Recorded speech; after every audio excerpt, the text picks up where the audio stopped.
উপস্থিত ভক্তমণ্ডলী, প্রথমেই ঠাকুর, মা এবং স্বামীজিকে ভক্তিপূর্ণ প্রণাম জানিয়ে বিনম্র চিত্তে আশ্রমের তরফ থেকে কাশ্মীরের জঙ্গিদের বর্বর আক্রমণে শহীদ বীর জওয়ানদের অমর আত্মার প্রতি শ্রদ্ধা জানাতে আসুন।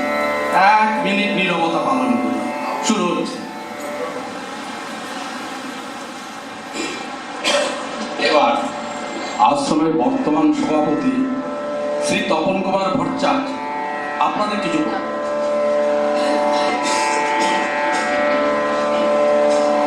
উপস্থিত ভক্তমণ্ডলী, আনন্দের সহিত জানাচ্ছি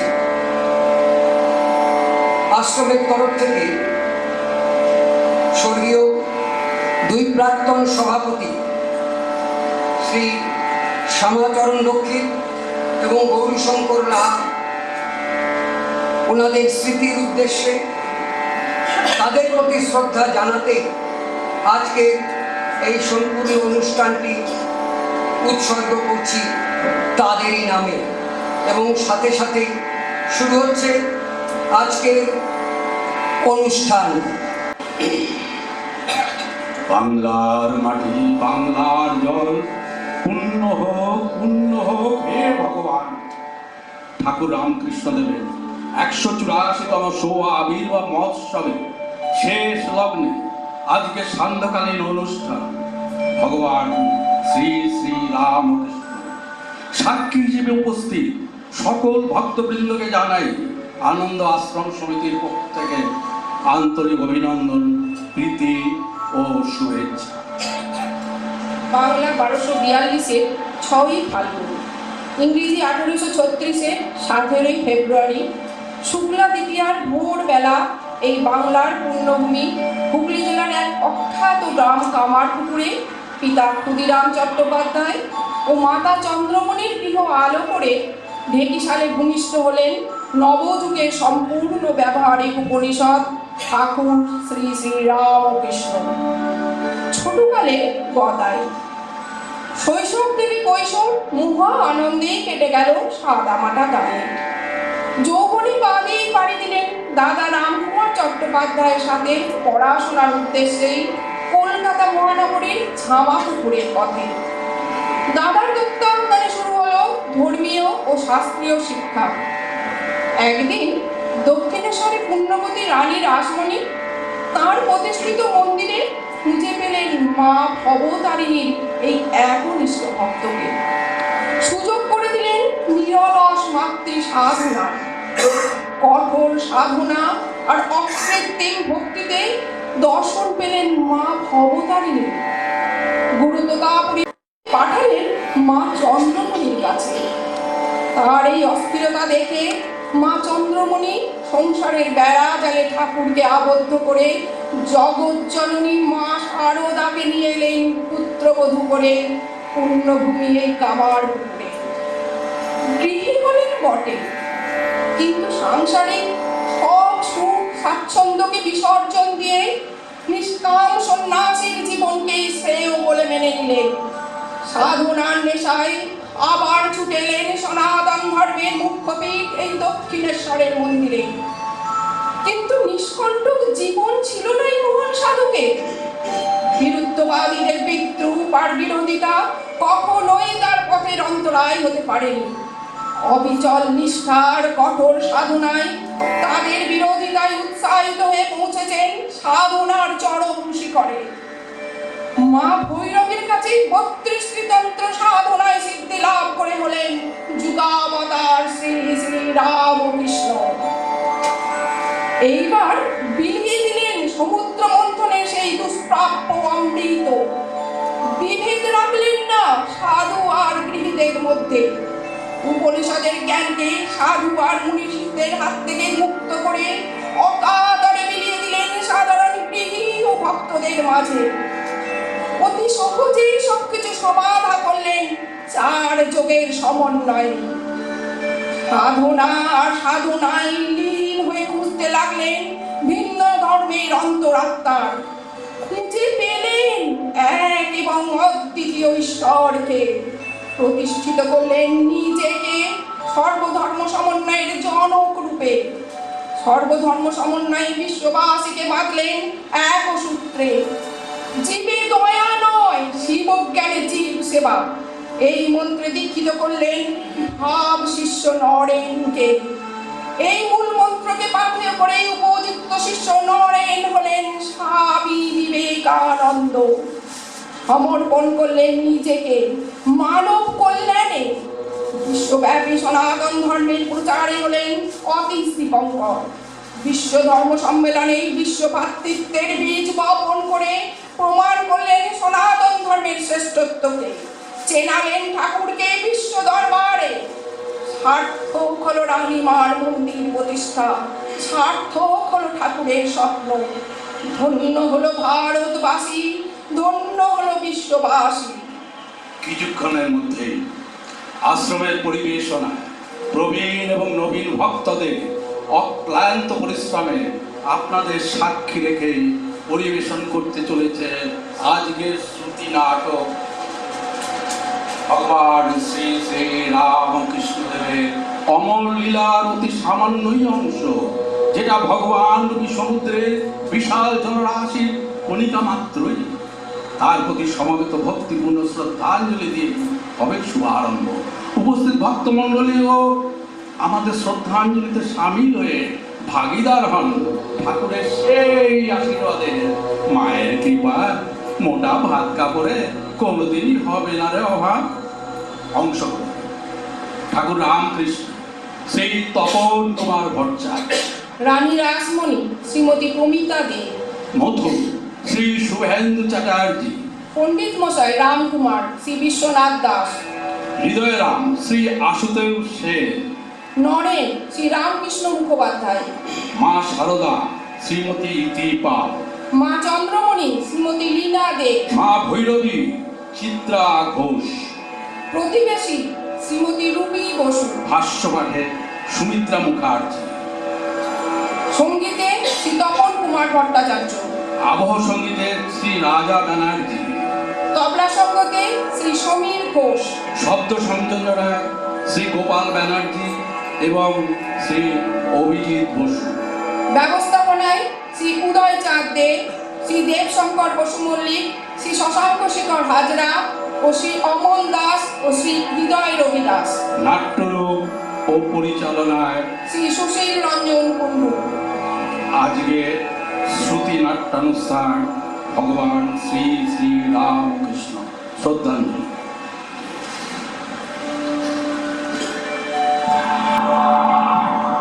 পরম পুরুষ হে রামকৃষ্ণ, শান্তির পারাবার,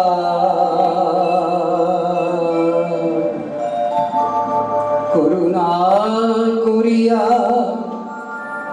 আসিলে ধরা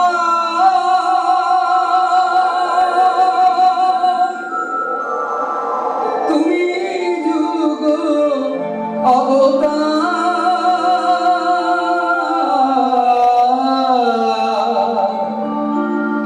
শান্তির পারাবার,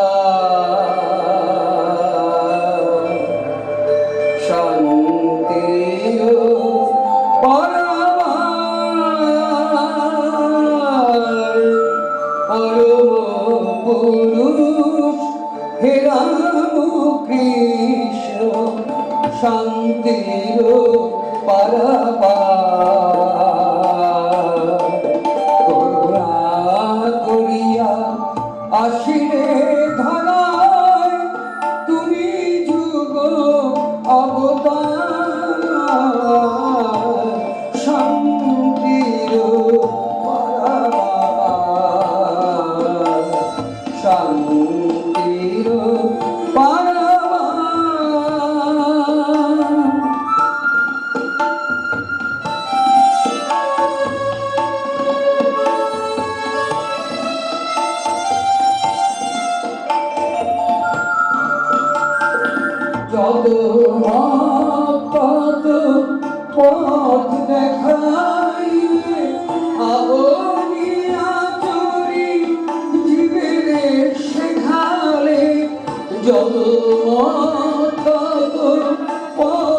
দেখাইলে আবনিয়া তুমি দিবে সেখানে পরম ব্রহ্ম ওগো নারায়ণ পরম ব্রহ্ম ওগো নারায়ণ প্রণাম সবাই শান্তির পারাবার শান্তির পারাবার পরম পুরুষ হে রাম কৃষ্ণ শান্তির পারাবার শান্তির পারাবার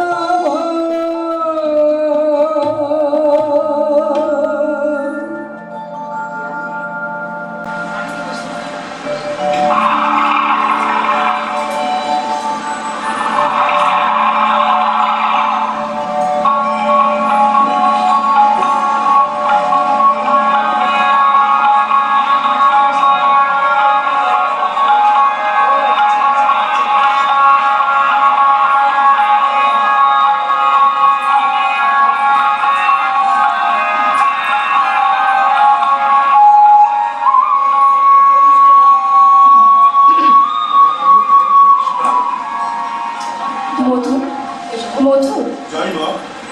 মধু, মা, আপনাকে আজ খুবই বিচলিত মনে হচ্ছে। কাশি যাওয়ার পথে গঙ্গাবক্ষে বজরা থামিয়ে হঠাৎই দক্ষিণেশ্বরে নেমে পড়লেন। যাত্রায় কি কোনো অমঙ্গলের সূচনা বা? তোমরা সব কিছুতে অমঙ্গলের কথা কেন ভাবো বলো তো? দক্ষিণেশ্বরের কাছে সাক্ষাৎ অন্নপূর্ণা আমাকে যে স্বপ্নাদেশ দিলেন দক্ষিণেশ্বরের এই গঙ্গা কিনারে মন্দির প্রতিষ্ঠা করে নিত্য সেবার ব্যবস্থা করো। স্বপ্নাদেশ পেয়ে কাশী যাত্রার পরিকল্পনা এখানেই ত্যাগ করে দক্ষিণেশ্বরে নেমে পড়লাম। মায়ের ইচ্ছে অনুসারে এই গঙ্গা তীরে মন্দির তৈরির উপযুক্ত জমির সন্ধান করে অচিরেই মন্দির তৈরির সব ব্যবস্থা পাকা করে ফেলো। তার জন্য পাইক, বরকন্দাজ, সরকার, নায়েক যেখানে যাকে দরকার নিযুক্ত করো। পয়সার কোনো অভাব হবে না। আপনার ইচ্ছা পূরণে আমি অচিরেই সব ব্যবস্থা করছি না। শোনো মধু, জমির ব্যবস্থা এমন হবে যেখানে মন্দির, মন্দির সংলগ্ন আরও 12টি শিব মন্দির প্রতিষ্ঠার যেন ব্যবস্থা হয়। মন্দিরের চারপাশে থাকবে উন্মুক্ত বিশাল উদ্যান, সেখানে গাছপালা সর্বদাই থাকবে ফলে ফুলে সবুজে ভরা। পাখিদের কলরবে ভরে থাকবে মন্দির প্রাঙ্গণ। ভক্তদের এবং তীর্থযাত্রীদের জন্য থাকবে উপযুক্ত বিশ্রামের পরিবেশ। মধুর, তুমি নিশ্চয়ই বুঝতে পারছো আমি মানসিকভাবে কতখানি উদ্বেল হয়ে পড়েছি। যতক্ষণ না মন্দির তৈরি হচ্ছে ততক্ষণ দিবারাত্রি আমার কাছে যে বরাবর হয়ে গেছে। মা, আপনার ব্যাকুলতা আমি বুঝতে পারছি।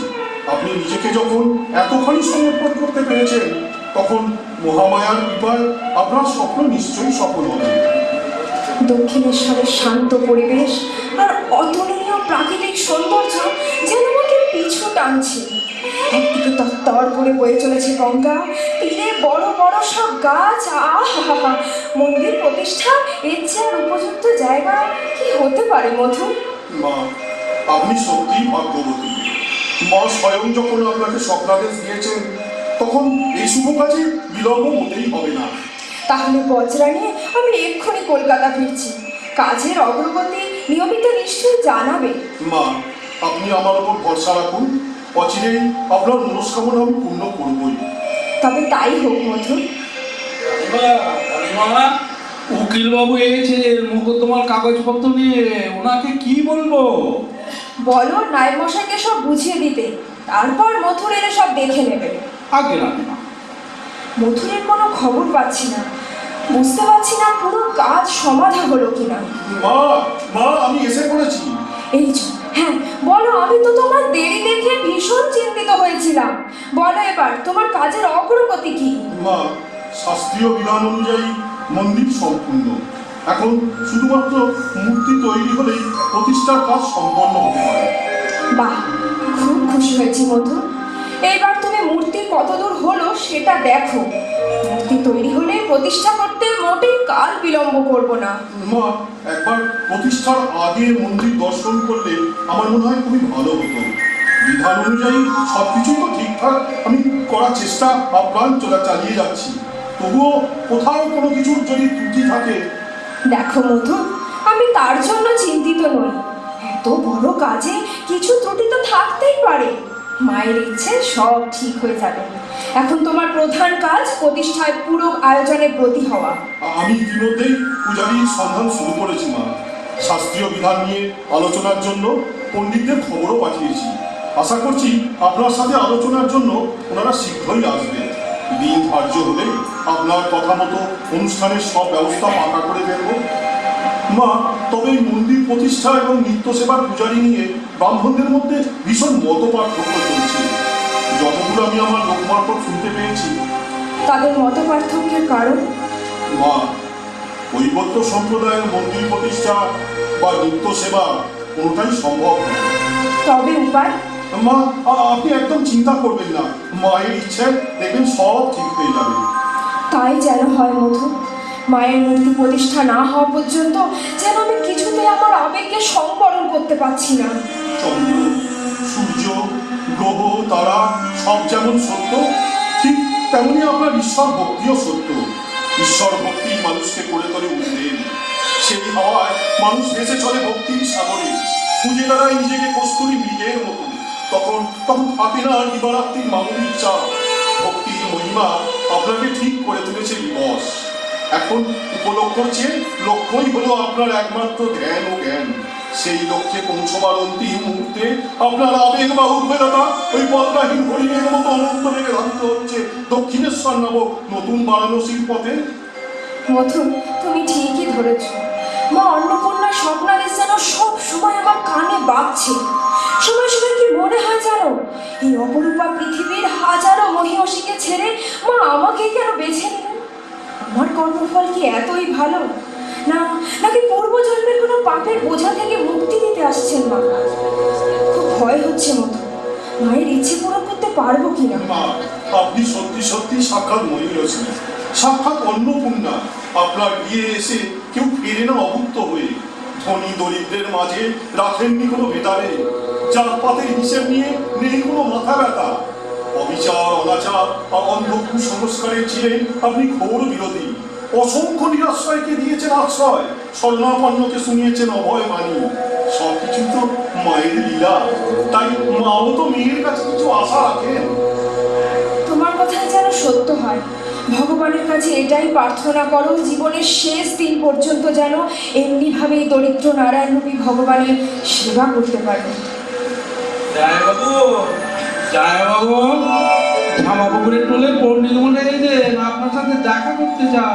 বলো, আমি আসছি। মা, ওনারা এসে গেছেন, আমি যাই ওনাদের নিয়ে আসতে। হ্যাঁ, নিশ্চয়ই নিশ্চয়ই, নিয়ে এসো ভেতরে। পণ্ডিত মশাই, ইনি হচ্ছেন জামবাজারের রানী রাসমণি। সম্পর্কে উনি আমার শ্রদ্ধেয়া মাতা ঠাকুরানী। আর মা, ইনি হচ্ছেন জামাপুকুর টোলের পণ্ডিত মশাই শ্রী রামকুমার চট্টোপাধ্যায়, কামারপুকুরের নিষ্ঠাবান পণ্ডিত ঈশ্বর ক্ষুদিরাম চট্টোপাধ্যায়ের জ্যেষ্ঠ পুত্র। মা, আপনার নাম খুব শুনেছি, কিন্তু প্রত্যক্ষ সাক্ষাৎ হয়নি কোনোদিন। আজ ভাগ্য দেবতা সুপ্রসন্ন ছিলেন বলে আপনার অতিথি হতে পেরেছি। ছি ছি, এই কথা বলে লজ্জা দেবেন না। মধু, পণ্ডিত মশাইয়ের আপ্যায়নের ব্যবস্থা করো। হ্যাঁ, নিশ্চয়ই নিশ্চয়ই, এক্ষুনি করছি। মা, আপনি আমাদের জন্য কেন এত ব্যস্ত হচ্ছেন? কতখানি পথই বা এসেছি আমরা। ঝামাপুকুর থেকে জানবাজার আর কতই বা দূর। গ্রামের মানুষদের কাছে এই দূরত্ব তো কিছুই নয়। আপনারা হচ্ছেন আমার আমন্ত্রিত অতিথি, অতিথি নারায়ণ। গৃহিণীর প্রধান কর্তব্যই হলো অতিথি সৎকার। মা, আপনি সত্যি মহিয়সী, সাক্ষাৎ অন্নপূর্ণা। মনে হয় কি জানেন, আপনি শুধু জানবাজারের রানী নন, আপনি হচ্ছেন জগতের রানী। এটা হচ্ছে আপনার ভূষণ। পণ্ডিত মশাই, মা অন্নপূর্ণার স্বপ্নাদেশ অনুযায়ী আমি দক্ষিণেশ্বরে মায়ের মন্দির তৈরি করিয়েছি, যেখানে মা কালীর বিগ্রহ প্রতিষ্ঠা করতে চাই। তাই তাই মন্দির প্রতিষ্ঠান এবং মায়ের নিত্য পূজার জন্য চাই স্থায়ী পূজারী। এই কাজের জন্য আমি আপনাকে মনস্থ করেছি।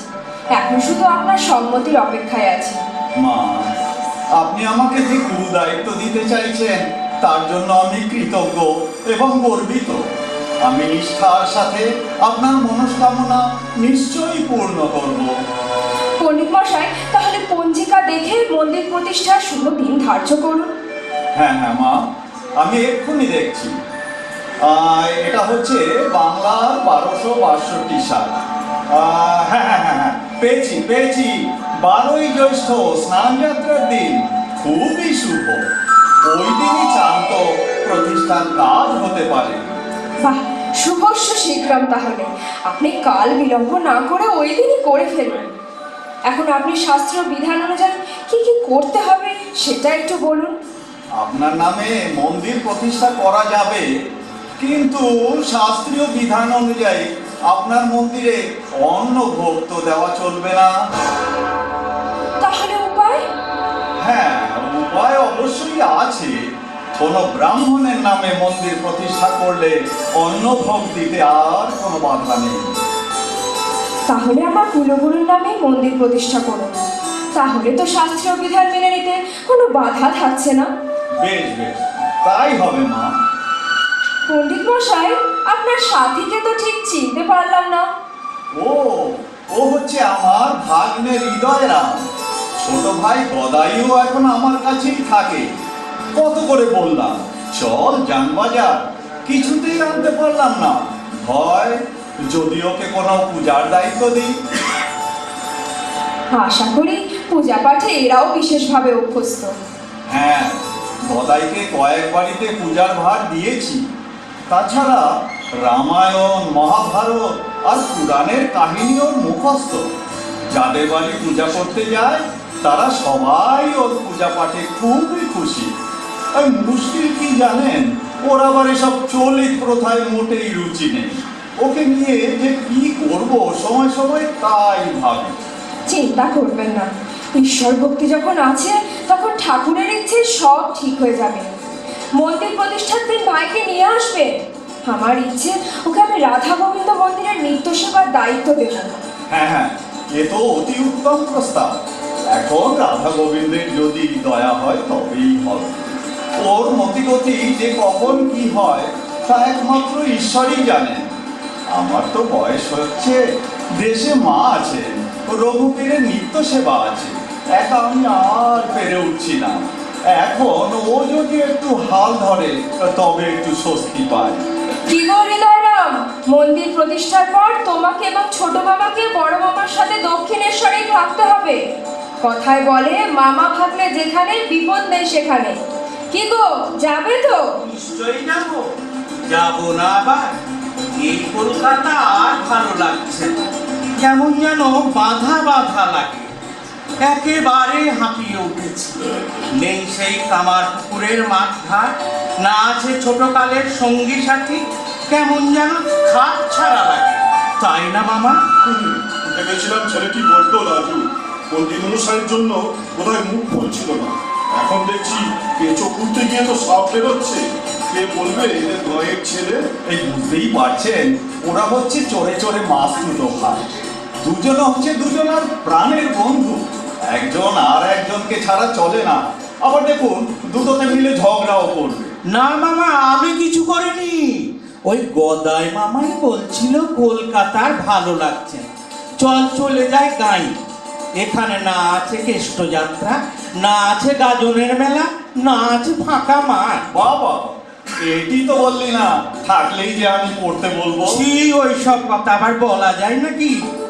পণ্ডিত মশাই, আপনি ওদের নিয়ে একদম চিন্তা করবেন না।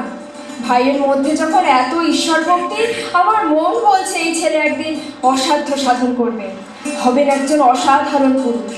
ভগবান তোমাদের মঙ্গল করুন, তোমাদের জয় হোক। এবার আমাদের আজ্ঞা দিন মা, মন্দির প্রতিষ্ঠার দিন আবার দেখা হবে। হ্যাঁ হ্যাঁ, আসুন আসুন। দুর্গা দুর্গা।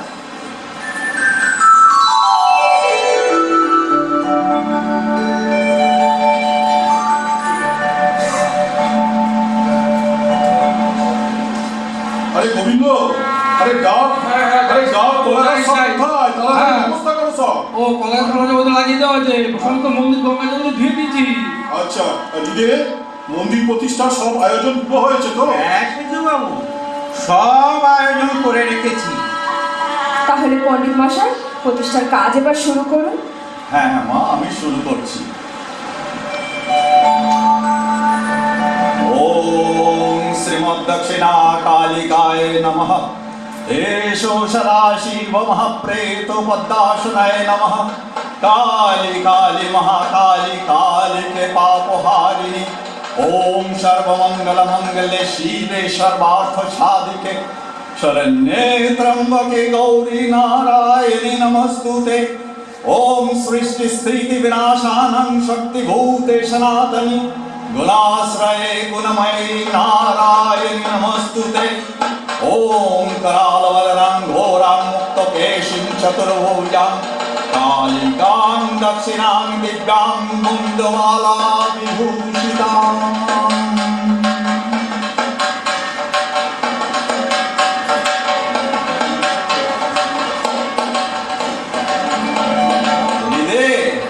আরতির ব্যবস্থা কর, পূজা শেষ। হ্যাঁ হ্যাঁ, এক্ষুনি ব্যবস্থা করছি।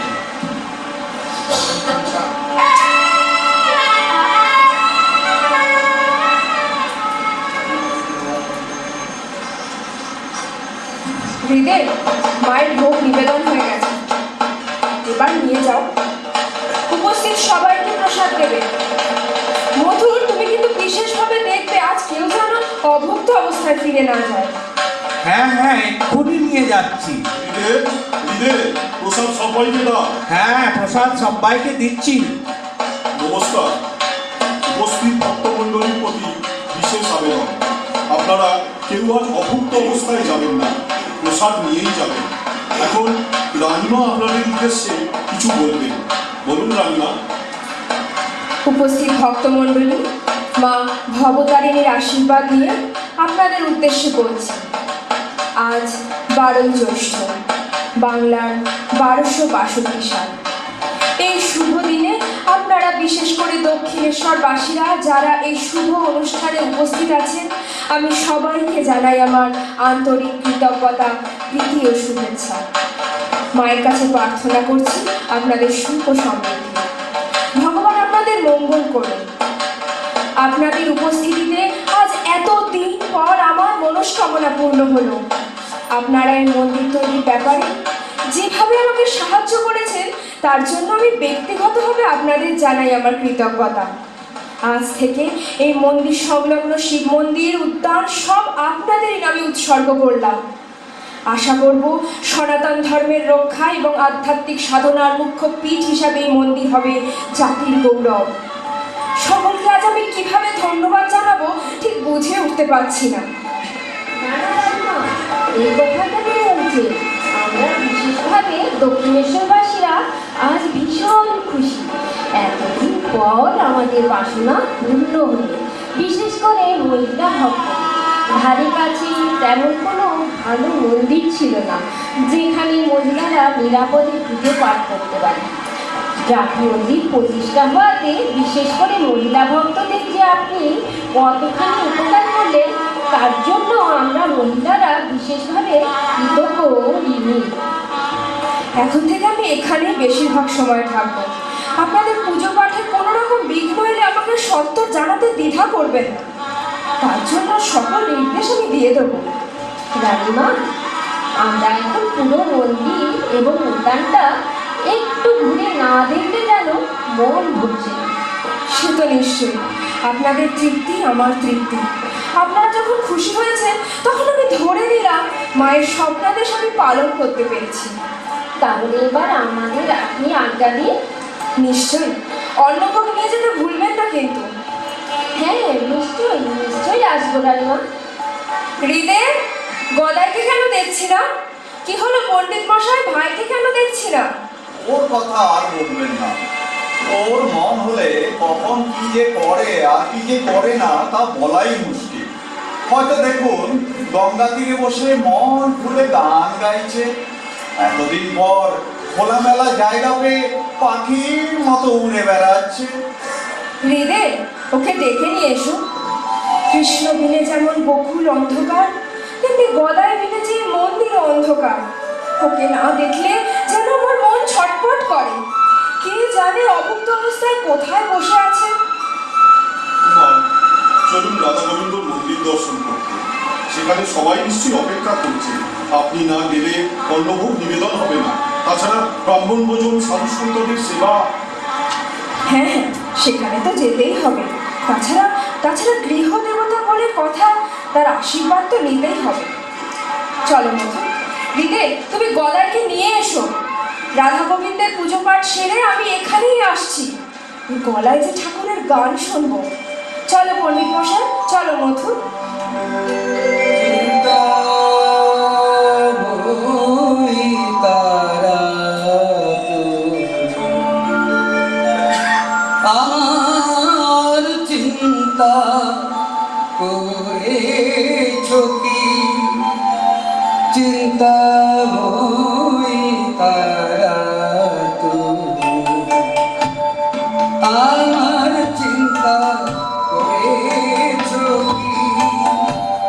নামে জগৎ চিন্তা না, কিন্তু নামে জগৎ চিন্তা না, কিন্তু কাজে তেমন কই মা দেখি। চিন্তা বই তারা তুই মা।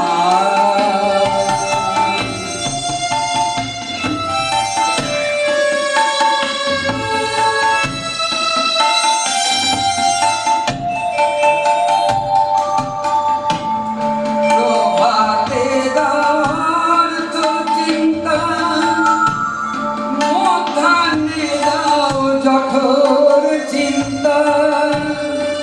প্রভাতে দাও তো চিন্তা, মধ্যাহ্নে দাও জঠর চিন্তা। সায়াহ্নে দাও অলস চিন্তা, সায়াহ্নে দাও অলস চিন্তা। বল মা তোরে কখন লাগে, চিন্তা বই তারা আমার চিন্তা করেছ কি? নামে জগৎ চিন্তা খরা, কিন্তু কাজে তেমন ওই মা দেখি। চিন্তা বই তারা তুমি মা। মামা, কলকাতা ছেড়ে বেঁচেছি। কি সুন্দর জায়গা, গঙ্গার ধার, ফাঁকা ফাঁকা মাঠ, বড় বড় গাছ, ঠিক যেন কামার পুকুরের মতো। মন্দিরখানাও খুব সুন্দর হয়েছে, তাই না? আমারও তো ইচ্ছে করে ওই শিব মন্দিরের পাশে বসে বসে গঙ্গা দেখতে। ঠিকই বলেছিস হৃদে, কলকাতা ছেড়ে যেন বেঁচে গেছি। তবে তবে কামার পুকুরের কথা কি আর ভুলতে পারি রে? সেখানে যে আমার মা আছেন, আমার গৃহ দেবতা আছেন, রঘুবীর আছেন। জানি না তাদের সেবা কিভাবে হচ্ছে। সে তোমাকে ভাবতে হবে না মামা। মামা, মধুর বাবু এবং রানীমা তোমাকে ডেকে পাঠিয়েছে। চলো, ওনারা রাধা গোবিন্দের মন্দিরে আছে। না, আমি ওখানে যেতে পারবো না বাবা। ওখানে গেলেই ওরা আমার উপরে ওই পুজোর ভার দেবে। তার মানে আমাকে চাকরি করতে হবে। আমি কিছুতেই চাকরি করতে পারবো না। তুমি তাহলে এখানে একটু বসো, আমি এক্ষুনি আসছি। হৃদে নিশ্চয়ই ওনাদের ডাকতে গেছে। এই সুযোগে আমি পালাই বাবা আমার ভোলানাথের কাছে। ওকে বসতে বলে আমি আপনাদের ডাকতে গেছি, এসে দেখছি উনি নেই। অদ্ভুত ব্যাপার। যাই, ডেকে আনি। হ্যাঁ যাও দিদে, ডেকে আনো। সে কখন থেকে অভুক্ত অবস্থায় আছে। আর শোনো, মায়ের প্রসাদ ওকে একটু খাইয়ে দিও, পরে অন্নভোগ খাবে। তিনি গঙ্গা মাটি দিয়ে সুন্দর একটি মূর্তি করে ভাবে বিভোর হয়ে আছে। ও এখনো নিজের তৈরি ভোলানাথের পুজোয় মগ্ন। ও কি এখন আসবে? সে দৃশ্য তো আমরাও দেখে এলাম। ভাগ্যিস মধু, তুমি আমাকে মন্দিরের ঘাট দেখাতে নিয়ে গিয়েছিলে। ভগবানের অশেষ দয়া না হলে এমন সরল নিষ্ঠাবান সাধকের দর্শন পাওয়া যে বড়ই বিরল। এমন সুন্দর শ্রী ষাঁড়ের ওপর বসে আছেন ত্রিশূল হাতে, ডমরু শিঙা সবই রয়েছে। ষাঁড়টিও কি চমৎকার ভঙ্গিতে দাঁড়িয়ে আছে, সবই যেন অপূর্ব। পুজো করছেন গদাধর এক মনে। বিদের কাছে জানতে পারলাম ওই অপূর্ব শ্রীমূর্তিটি গদাধর নিজের হাতেই করেছেন মা। আর আমি তখনই বুঝেছি গদাধর সামান্য ছেলে নয়। আমি থাকতে না পেরে মা আপনাকে ডেকে এনে দেখালাম। সত্যি আমি মুগ্ধ হয়ে গেছি। মথুর মথুর, আমার ইচ্ছে গদাধরের ওপর তুমি রাধা গোবিন্দের পূজার ভার দাও। আমারও তাই ইচ্ছে, কিন্তু পাগলাটে গদাধর তো ধরা ছোঁয়াই দেয় না। এই দক্ষিণেশ্বরে আসার পর থেকে দেখছি কেবল পালিয়ে পালিয়ে বেড়ায়। রানীমা, ছোট মামাকে নিয়ে এসেছি। কি গো ছোট ঠাকুর, আজ এই শুভ দিনে তোমার দর্শন কেন পাচ্ছি না বলো তো? ওকে নিয়ে আমার এই হয়েছে মুশকিল, কিছুতেই বুঝতে পারছে না। আমার বয়স হচ্ছে, কত বোঝাই। দেখ, দেশে এত বড় সংসার, তুই যদি একটু আমার পাশে না থাকিস তাহলে চলবে কি করে বল? আমার পাশে থেকে একটু শাস্ত্র অধ্যয়ন, তার ব্যাখ্যা এবং তার বাস্তব প্রয়োগ, এগুলো একটু একটু শিখে তুইও তো কোনো বড় দায়িত্ব নিতে পারবি। দেখছি সবই বৃথা যাচ্ছে। কি গো ছোট ঠাকুর, ব্রাহ্মণের ছেলে হয়ে শাস্ত্র অধ্যয়ন না করলে কি চলবে? ধর্মকে বাঁচিয়ে রাখবে কি করে? ধর্মের রক্ষা আর অধর্মের নাশ বিনা শাস্ত্র অধ্যয়নে কি সম্ভব? মাফ করুন, মাফ করুন মা। আমি ওই চাল কলা বাঁধা বিদ্যে শিখতে চাইনি। আমি এমন বিদ্যে শিখতে চাই যাতে প্রকৃত জ্ঞানের উদয় হয়, জীবন ধন্য হয়, অর্থের বদলে লাভ হয় পরমার্থ। আর ধর্মের কথা বলছেন, মানুষের মনে যদি ঈশ্বর ভক্তি থাকে তবে ধর্ম এমনিতেই রক্ষা হবে। মানুষ মরে গেলে লোকে ঘটি ঘটি কাঁদে, কিন্তু সারা জীবন ঈশ্বরকে পায়নি বলে কে কতটা চোখের জল ফেলে বলুন তো? সবই সবই তার লীলা। আমি শুধু নিমিত্ত মাত্র। শুনলেন মা গদাইয়ের কথা? ভাবলাম পড়াশোনা হচ্ছে না কামারপুকুরে থেকে, তাই কলকাতায় নিয়ে এলাম। এখন এখানে দেখছি লেখাপড়ার কিছুই হচ্ছে না। লেখাপড়া শিখে তো একটু মানুষ হতে হবে। ঈশ্বর ভক্তি ওকে করে তুলবে মানুষের মতো মানুষ, খুঁজে পাবে অমৃত কুম্ভের সঠিক সন্ধান। ঠাকুরের ইচ্ছে সব ঠিক হয়ে যাবে। বাহ, কি সুন্দর কথা বলেছো গা। বাহ বাহ বাহ বাহ, মনটা আমার ভরে গেল। নইলে কি আর তোমায় মা অন্নপূর্ণা দেখা দেয় গা? দেবে, সময় হলে মা তোমাকেও দেখা দেবে। দেবে, ঠিক বলছো, তুমি ঠিক বলছো মা। ঠাকুর, তুমি এবার আমার এক প্রশ্নের জবাব দাও তো। হ্যাঁ বলো তোমার কি প্রশ্ন? ছোট ঠাকুর, আজ আমার এই শুভ দিনে তোমার দর্শন কেন পেলাম না? তুমি কি আমার উপর রাগ করেছো? আজ মায়ের প্রতিষ্ঠা হলো, পুজো পাঠ হলো, আমার গৃহদেবতা রাধা গোবিন্দের সেবা হলো, 12টি শিব মন্দিরে নিষ্ঠার সাথে অভিষেক হলো, কিন্তু কোথাও তোমাকে দর্শন পেলাম না। আমার দর্শন দিনে আমার পুজো যে অসম্পূর্ণ রয়ে গেল ছোট ঠাকুর, সেটা কি তুমি একবারও ভেবেছো? মহাভক্তিতেই ভগবান। তোমার ভক্তি তোমাকে বানিয়েছে রানী। আমি কে? আমি তো সাধারণ এক সাদা মাটা গায়ের ছেলে। আমাকে নিয়ে তুমি কেন এত ভাবছো? তোমার পুজো কে বলেছে পূর্ণ হয়নি? আমি তো দেখছি নারায়ণ রূপী অসংখ্য ভক্ত তোমার মন্দিরের চারপাশ আলো করে আছে। মনে হচ্ছে সব নদীর মিলন হয়েছে এই পূর্ণ সাগরে। কে গঙ্গা, কে যমুনা, এই নিয়ে নেই কারো কোনো মাথা ব্যথা। এখানেই তোমার পুজো সার্থক হয়েছে।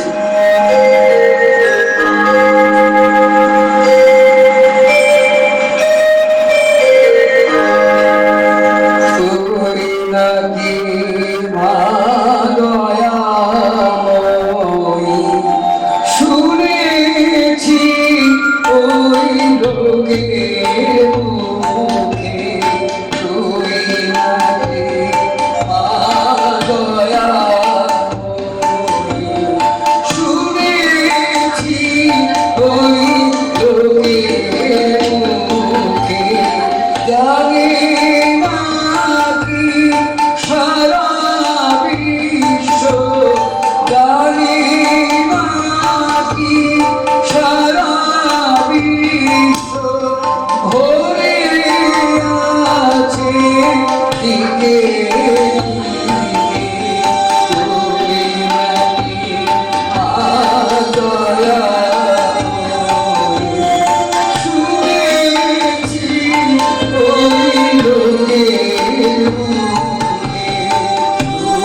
না না, ওই চাকরি চাকরি আমি করতে চাই না বাবা।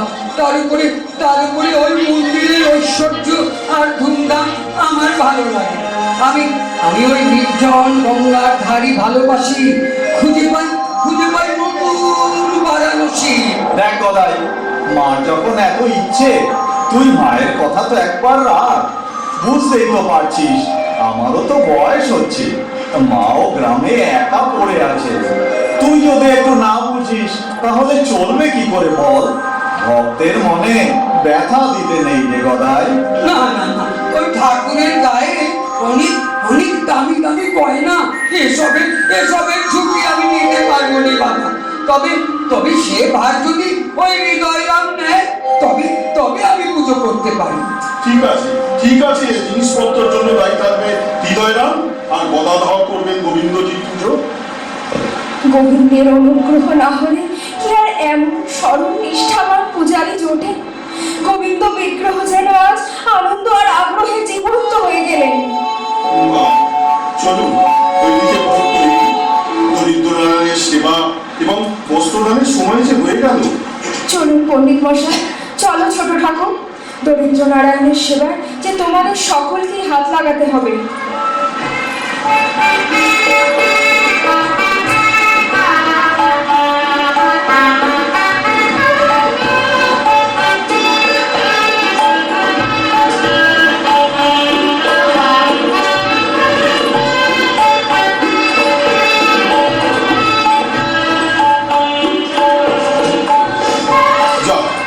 মা ভবতারিণীর কৃপায় সব তো ভালোই মিটে গেল।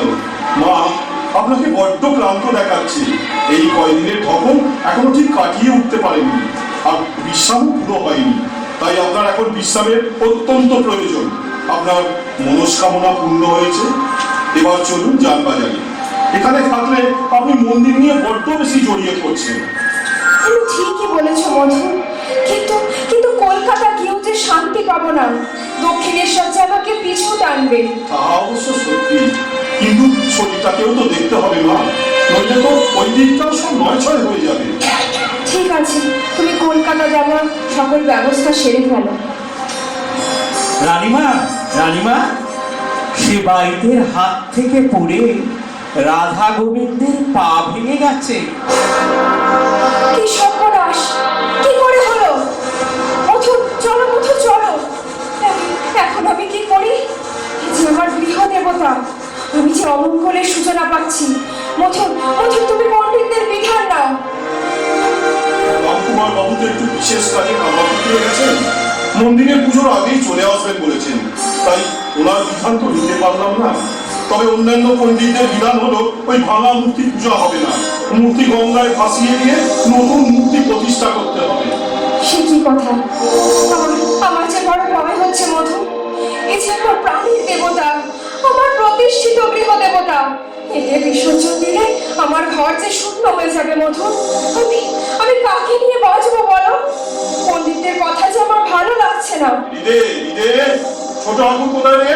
গঙ্গায় স্নান করতে গেছে, এক্ষুনি এসে যাবে। ছোট ঠাকুর বিপদ হয়ে গেছে।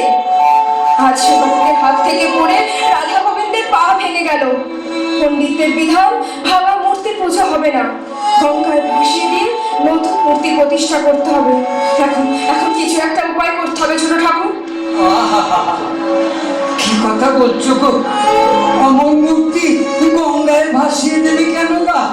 তোমার জামাইয়ের যদি একটা পা ভেঙে যায়, তাকে বাদ দিয়ে কি অন্য জামাই আনবে? কিচ্ছু ভেবো না, ও ভাঙা পা আমি জুড়ে দেবো। ঠাকুর তুমি আমায় বাঁচালে। সবই ভগবানের লীলা। কত ভাগ্য করে যেমন ঠাকুর পেয়েছি। ভগবান ওর মনস্কামনা পূর্ণ করো। রাই জাগো জাগো শ্যামের মনোহিনী বিনোদিনী রাই জাগো জাগো শ্যামের মনোহিনী বিনোদিনী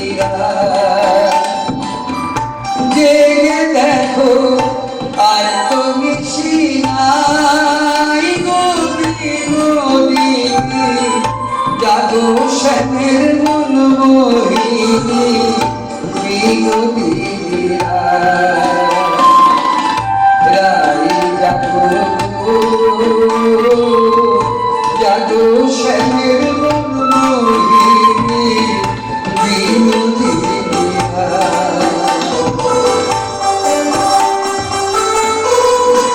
মা মা এই মাত্র রাধাগোবিন্দর মন্দির হয়ে আসছি। মা, সে কি অপূর্ব পুজো, আমি আগে কখনো দেখিনি। এরকম পূজারি কি আর সহজে পাওয়া যায়? আসুন আসুন, দেখবেন, আসুন। নিদে গদাই কোথায় রে? চুপ চুপ, রাধা গোবিন্দের পুজো করছে। রানীমা এবং সেজবাবু ওখানেই পুজো দেখছেন। কেমন করছে রে? মথুর বাবু আর রানীমা তো পুলকে গদগদ বলছেন, এমন পুজো এর আগে কখনো দেখিনি। জানতাম, আমি জানতাম ঈশ্বর ভক্তি ওর অগাধ। এখন রানীমার আশীর্বাদে যদি ওর পাগলামোটা একটু কমে, তবেই আমি মুক্ত হব। প্রণাম পণ্ডিত মশাই, কখন এলেন? মা, গদাইয়ের পুজো কেমন লাগলো? অপূর্ব, অমন প্রাণ ঢালা পুজো, অমন ভাবের সঙ্গে মন্ত্রোচ্চারণ আগে কেউ শোনেননি। পূজার পর গদাধর যে মধুর কণ্ঠে গান করেন, এও শুনবার জিনিস। পণ্ডিত মশাই, আমিও পূজায় আত্মহারা। মনে হয় সবাইকে ডেকে বলি, দেখে যাও দেখে যাও, তোমরা পূজারীর পুজো দেখে নয়ন সার্থক করে ধন্য হয়ে যাও। পণ্ডিত মশাই, এবার আপনি ভার নিন আমার রাধা গোবিন্দে। আমার আমার খুব ইচ্ছে গদাধরকে নিতে হবে কালী পূজার ভার। ভগবান, ভগবান এতদিনে আমার মনস্কামনা পূর্ণ করো। রানীমা, আপনাকে যে কিভাবে কৃতজ্ঞতা জানাবো ঠিক বুঝে উঠতে পারছি না। বয়স হচ্ছে আমার, সব দিক আর দেখে উঠতে পারছি না। আপনি আমাকে যে এত সহজে দায় মুক্ত করবেন তা আমি স্বপ্নেও ভাবিনি। সব তারই লীলা। তবে মা, গদাধরকে আপনি বলুন, আপনাকেও মায়ের মতো ভক্তি শ্রদ্ধা করেন। হৃদে, যাও গদাধরকে ডেকে নিয়ে এসো। যায় মা। ধন্য ঠাকুর, ধন্য তোমার প্রেম নিষ্ঠা, ধন্য তোমার আন্তরিকতা আর ভক্তি। সবই সবই তার লীলা। আমি শুধু নিমিত্ত মাত্র। তিনি যেমন খেলান তেমন খেলি, তিনি যেমন চলান আমি তেমন চলি। জয় হোক, জয় হোক, জয় মা ভবতারিণী, জয় মা ভবতারিণী। বাবা, এবার তোমায় কালী পুজোর ভার নিতে হবে। রানীমাও তাই চান। না না না না বাবা, ও মন্ত্রতন্ত্র আমি জানি না। কালী পুজো করবো কোন বিধানে? আমি যে অজ্ঞ আর অনভিজ্ঞ। কিছুই দরকার নেই বাবা, তোমার ভক্তিতেই কাজ হবে। ওই ভক্তির জোরে তুমি মাকে তুষ্ট করতে পারবে। তোমার পুজো মা অবশ্যই সানন্দে গ্রহণ করবে। গদাই, তুই আর কিন্তু করিস না। মায়ের যখন এত ইচ্ছে, সবাইকে তুই নিরাশ করিস না। আমি আশীর্বাদ দিচ্ছি, তোর মনস্কামনা ভগবান একদিন পূর্ণ করবেনই। তোমরা তোমরা যখন বলছো, তখন মায়ের ইচ্ছে তাই হবে, তাই হবে। ঠাকুর, খুব খুশি হয়েছি ঠাকুর। আমার উপর মায়ের এতখানি দয়া তা আমি স্বপ্নেও ভাবিনি। কয়েকদিনের জন্য কলকাতা যাব। আশীর্বাদ দাও ঠাকুর, ফিরে এসে প্রাণ ভরে দেখবো মায়ের পুজো আর শুনবো তোমার মধুর কণ্ঠের গান। ধন্য হবে দক্ষিণেশ্বর, ধন্য হব আমি। মা, মা গো, এ আমার শেষ প্রার্থনা। মামা, দেখো দেখো কেমন হয়েছে। তুই তো আমার মাকে অপূর্ব সাজিয়েছিস। পাথরের মা তো আজ জেগে উঠেছিলে। কে বলে আমার মা পাশানি পূর্ণমালিনী? এ তো করুণাময়ী, জগত্তারিণী, পূর্ণ ব্রহ্মময়ী, কালী কালী মহাকালী, কালী সব দুষ্ট শক্তি বিনাশিনী। মাকে অলঙ্কারে সাজালে না আমার বড় অহংকার হয়, আমার ভালো লাগে না। জয় জয় জয় মা, জয় মা ভবতারিণী। মামা, ও মামা, মামা, এ কি তুমি যে ভাবে বিভোর হয়ে গেলে? কি বলছিস? আরে পুজোর আয়োজন করেছি, পুজো শুরু করো। তোর বেটা পুজো করছি না তো আমি ঘুমোচ্ছি নাকি? বুঝলি দিদে, মাকে কি আবার কেউ মন্ত্র করে পুজো করে নাকি রে? তুই কি তোর মায়ের সামনে মন্ত্র করিস নাকি? তুই একটা আস্ত বোকা। যিনি সত্যিকারের মা তার কি আর নির্দিষ্ট কোনো পুজো আছে? ভক্তি একমাত্র উপচার, আর আর ওই বিশ্বাসই একমাত্র উপকরণ। কি জানি বাবা, অত শত ভাবের কথা আমি বুঝি না। আমার কাজ আমি করে দিয়েছি, এবার তোমার যা খুশি হয় তাই করো। হৃদয়, হৃদয়, তুই একটু ভালো করে দেখ না আমার মাকে। এতক্ষণ সাজাতে সাজাতে আমি তো মাকেই দেখছিলাম। দেখছিলি? তোকে না তো কি, তুমি তো ভাবে বিপদ ছিলে। এবার তুমি শুরু করো, আমি চললুম ভোগ আনতে। হ্যাঁ হ্যাঁ রে, হ্যাঁ রে, হ্যাঁ রে হৃদয়, ঠিক বলেছিস। তুই যা, তুই যা, এখন তুই যা, মায়ের ভোগ নিয়ে আয়, যা। মা, মা গো, মা, আমার সদা হাস্যময়ী মা, তুই তো জগতের মা। তোকে নিয়ে যে আমার গর্ব হয়, আমার গর্ব হয়। হৃদয়, হৃদয়, ভোগ এনেছিস? দে, আমার মা যে খাবে। অনেকক্ষণ, তুমি এবার নিবেদন করো। মা যে অভুক্ত আছে। ঠিকই বলেছিস, ঠিক বলেছিস, মা যে অভুক্ত আছে। নে নে নে মা, খেয়ে নে, খেয়ে নে। আমি যে তোর অমন ছেলে, ডাকার মতো ডাকলে তো তুই আসবি। কি করবো বল মা, জানি নে তোর মন্ত্রতন্ত্র, জানি নে তোর বিধান। লক্ষ্মী মেয়ে, সোনা আমার, খেয়ে নে। আর অভুক্ত থাকিস নে মা, আমাকে আর পাপের ভাগে বানাস নে মা। এই অবধ ছেলেকে আর কত কষ্ট দিবি? কিরে, তবুও তুই খাবি না? খাবি না তো? ঠিক আছে, ঠিক আছে, তুই না খেলে তোর এক ছেলেও খাবে না। এইবার তুই জব্দ হবি, খাবি রে। ঠিক আছে, ঠিক আছে, চললুম আমি ওই গঙ্গার তীরে, রইল তোর পুজো। আরে মামা কোথায় গেল? সব পড়ে রয়েছে। মামা, ও মামা, আরে একে নিয়ে পড়েছি মহা বিপদে। মামা পুজো গেল কোথায়? এই তোমরা কে কোথায় আছো? তাড়াতাড়ি এসো। তোমরা আমার মামাকে দেখেছো? কি যেন ঠিক খেয়াল করিনি গো। সেজ বাবু তোমাদের যে মন্দিরে কি করতে পুষছে। কেন? উনি তো পুজো করছিলেন। সে তো আমিও জানি। মাকে ভোগ নিবেদন করবে বলে আমি চলে গেছি, এসে দেখি উনি নেই। দেখো, তোমার ভোলা হয়ে গেছে হয়তো। গায়ের ছেলে, একটু ঘুরতে ফিরতে তো মন করে নাকি? এই দেখো, দেখো বলে দিচ্ছি, মামার নামে কিন্তু কোনো বাজে কথা বলবে না। কি আমার কাজের কথা? যা ঠিক তাই বলছি। এটা পুজো হচ্ছে না ছেলে খেলা হচ্ছে? একটু আগেই দেখছিল তোমার মামার সব অদ্ভুত কাটল। মার গলার মালা পড়াতে গিয়ে নিজেই পড়ে দেয়। মা খালি চিবুক ধরে ঠাট্টা তামাশা করে। আরো কত কি। দেখো, এখন না বাবা আমরা সহ্য করবো না। এই যে পুজো হচ্ছে না অনাচার, একটু আমাদের পাপই বানাচ্ছে। ঠাকুরের নামে অনেক অভিযোগ শুনলাম, এবার ঠান্ডা হও, অযথা মাথা গরম করবে না। আমি ঠাকুরের অবস্থা বুঝতে পারছি, কিন্তু অসাধারণ ভাবের অবস্থা। সাধারণে তাকে কি বুঝবে? ঠাকুর রামকৃষ্ণ যেভাবে ইচ্ছে পুজো করবেন, এই নিয়ে যেন কোনো আলোচনা বা আন্দোলন না হয়, এটা আমার স্পষ্ট নির্দেশ। আশা করব আজ থেকে এটাই যেন পালিত হয়। পুজো করতে করতে মামা কোথায় চলে গেছে? চুপচাপ দাঁড়িয়ে না থেকে খুঁজে আনো তাকে। গঙ্গার ধারটাও একটু দেখবে, আমি এখানেই অপেক্ষা করছি। তোমাদের আমি বারবার বলেছি যে মামার একটু খেয়াল রাখবে। মায়ের ভোগ নিবেদন হবে বলে আমি একটু চলে গেছিলাম, আর এসে দেখি উনি নেই। যা একটু দেখে আসি। আহা, কি হলো? পেলে না ঘুরে ফিরে চলে এলে? সেজ বাবু, মামাকে ধরে এনেছি। কোথায় ছিলেন? ওই গঙ্গার দিকে কিনারে কাদার উপর গড়াচ্ছিলেন, আর মা মা করে কাঁদছিলেন। ঠাকুরের কি হাল বানিয়েছো ঠাকুর? আমি মাকে ডাকছিলাম, আমি মাকে ডাকছিলাম। মা যে ভোগ খেলো না। কে বলেছে খাইনি? মায়ের মুখে তো ভোগ লেগেই রয়েছে। তুই দেখেছিস? তবে তুই দেখেছিস?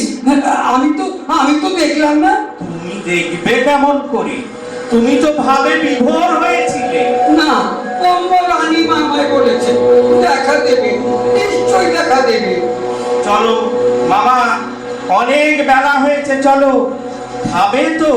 ছোট ঠাকুর, মা নিশ্চয়ই দেখা দেবে।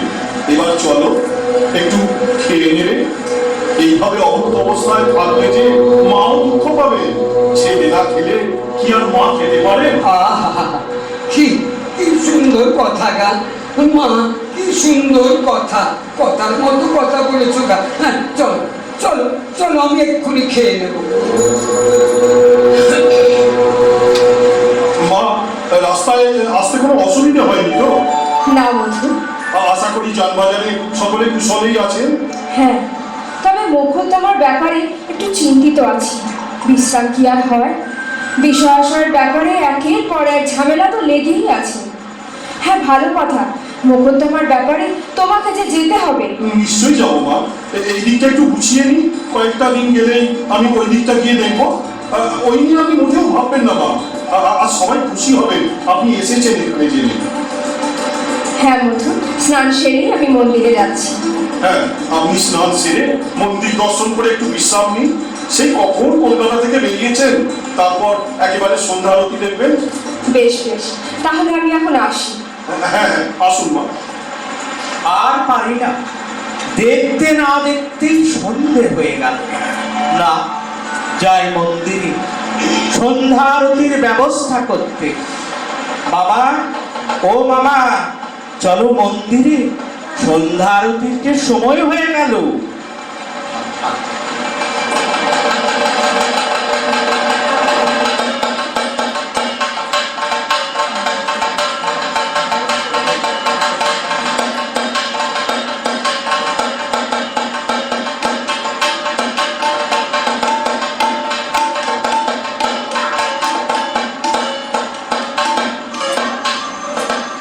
আর লুকাবি কোথায় মা কালী?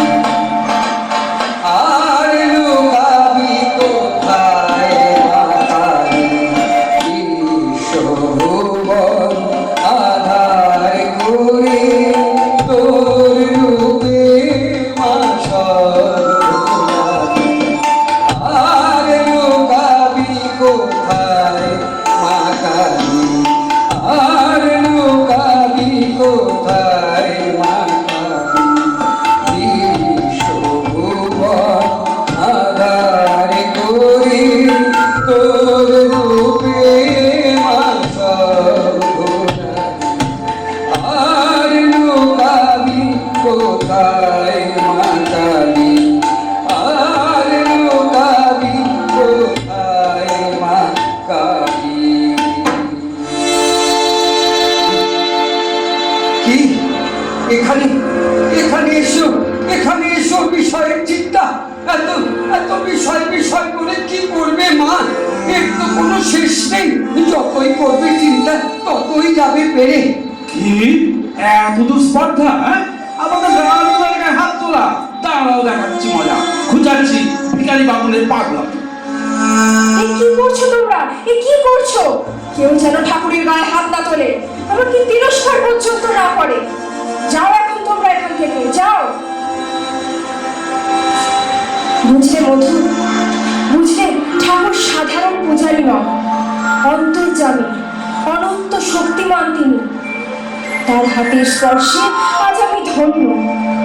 মন্দিরে বসে বিষয়ের কথা ভাবছিলাম, তাই টের পেয়ে ঠাকুর আমাকে আঘাত করেছে। দোষ আমারই, ঠাকুরের নয়। মধু, মধু, তুমি দেখো ঠাকুরের সাধন ভোজনের যেন কোনো ব্যাঘাত না হয়। আর হৃদয়, হৃদয়ের আর হবে ঠাকুরের রক্ষক। এবার তোমরা এসো, আমাকে আর ঠাকুরকে একটু একা থাকতে দাও। ঠাকুর, ঠাকুর আমার উপযুক্ত শাস্তি হয়েছে। এখানে এসো আমি বিষয়ের কথা চিন্তা করছিলাম, তুমি আমার জ্ঞান চক্ষু খুলে দিয়েছো।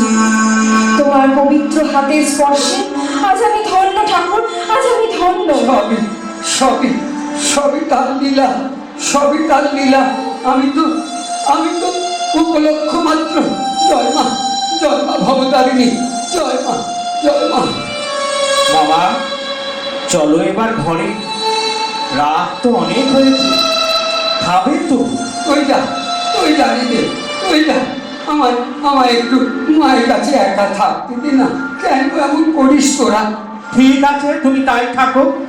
ও রিতে ঠাকুর, তোমাদের খাবার যে দিয়ে দিয়েছি, মামাকে নিয়ে চলে যেত, রাখবার জন্য বাবু। দাঁড়াও, এক্ষুনি নিয়ে আসছি। বাবা, ও বাবা, কি হলো? আরে কোথায় গেলে? দেখি তো ওই দিকটা, মথুর বাবুকে ডাকবো? না, থাক, এত রাতে এখন কোথায় যেতে পারে? দেখে আসি তো পঞ্চবটিটা। হ্যাঁ, যা ভেবেছি তাই, ওই তো পঞ্চবটিতে বসে ধ্যান করছে। এত রাতে তুমি পঞ্চবটিতে কেন যাও বলো তো? ঘুম আসে না রে, ঘুম আসে। তাই ওখানে বসে ঠান্ডা একটু ধ্যান করি। ঘুম আসে না মানে? আরে না ঘুমলে যে তোমার শরীর ভেঙে যাবে। তাছাড়া এত রাতে যদি কিছু হয়ে যায় তোমার, তাহলে সবাইকে কি জবাব দেবো বলো তো? ধ্যান করতে ইচ্ছে হয় তো তুমি এখানেই তো করতে পারো। আরে ওই পঞ্চবটি জায়গা পবিত্র রে। আমার লাগানো ওই গাছগুলো, তার তলায় বসলেই আমার প্রাণটা একেবারে জুড়িয়ে যায় রে। এখানে বসলে কি আর আমি ওই মায়ের দেখা পাবো? তাই আমি ওখানে বসে একটু ধ্যান করি। ধ্যান করে তুমি কি পাও বলো তো? তুই কি বুঝবি ধ্যানের আনন্দ? ধ্যান করলে কামনা সিদ্ধ হয়। ধ্যান সিদ্ধ যেই জন, মুক্তি তার ঠাই। ধ্যান সিদ্ধ কাদের বলে জানিস? যারা ধ্যান করতে বসলে ভগবানের ভাবে বিভোর হয়ে যায়। ও মামা, আরে তোমার পৈতে কোথায়? পইতে আমি ফেলে দিয়েছি। পইতে থাকলেই আমার জাতের অহংকার হয়। আমি সবার চেয়ে বড়, তাই ওই অহংকার হলে আমি আর মায়ের দেখা পাবো না। তাই আমি পইতে খুলে ফেলে দিয়েছি। তাই বলে তুমি এইভাবে রাত জাগলে তুমি যে পাগল হয়ে যাবে। আমি তো মাকে তাই বলি রে, আমি তো মাকে তাই বলি, ব্রহ্মময়ী দে মা পাগল করে, ব্রহ্মময়ী দে মা পাগল করে, ব্রহ্মময়ী দে মা পাগল করে। তুমি তো পাগল হয়েছই, সাথে সাথে তুমি আমাকেও পাগল বানাচ্ছ। চলো এবার শোবে, চলো। হৃদয়টা কোথায় শুয়ে পড়েছে? হৃদয়কে বুঝবে? ও না আছে জ্ঞান, না আছে ভক্তি, ঘুম কি আর আসে? না যাই ওই চুপি ওই মন্দিরে মার সাথে একটু কথা বলি। মা একবার কথা বল মা। তোর এই অভাগা সন্তানের সঙ্গে একবার দেখা দে মা। আমি তো তোর অযোগ্য ছেলে। আমি অযোগ্য বলি কি তোর স্নেহের অযোগ্য? আমি বেদ বেদান্ত কিছুই জানি না, তাই বলে কি তোর স্নেহ পাবো না? সবাই আমাকে বিদ্রুপ করছে। ঘুম নেই, গলা দিয়ে খাবার নামছে না। কোথায় তুই মা? কোথায় তুই? একদিন করে আমার দিন চলে যাচ্ছে। অল্প আয়ু, তাও সে চলে আসছে। ভয় হচ্ছে জীবনে হয়তো আর তোমার দর্শন লাভ হবে না। তুই তো রামপ্রসাদ কমলাকান্তকে দেখা দিয়েছিলি, তবে আমাকে কেন দেখা দিবি না? দেখা দে মা, দেখা দে। এইভাবে বছরের পর বছর কেটে গেল মা গো। জগতের সুখ ঐশ্বর্য আমি তো কিছুই চাইনি। আমি শুধু চেয়েছি তোকে। দেখা দে মা, দেখা দে। তবুও তুই চুপ থাকবি। আমার মা থাকতে যদি আমি মায়ের দেখা না পাই, তবে কি হবে আমার এই জীবনে বেঁচে থেকে? যাই ওই তো ঝোলানো খারাপ ওই খাড়া দিয়ে এই মুহূর্তেই জীবনের অবসান করে দেব, আত্মরক্তপাতে প্রতিশোধ দেব তোর এই নিষ্ঠুরতা। মা, মা, মা, তুই তো মা, তুই এলি, তুই এতদিনে এলি। মা, মা এলি তো, তুমি লুকালি কোথায়? দেখা দে, দেখা দে মা, দেখা দে, দেখা দে মা, দেখা দে। কিসের যেন একটা শব্দ পেলাম, গায়ে উঠে একটু দেখে আসি।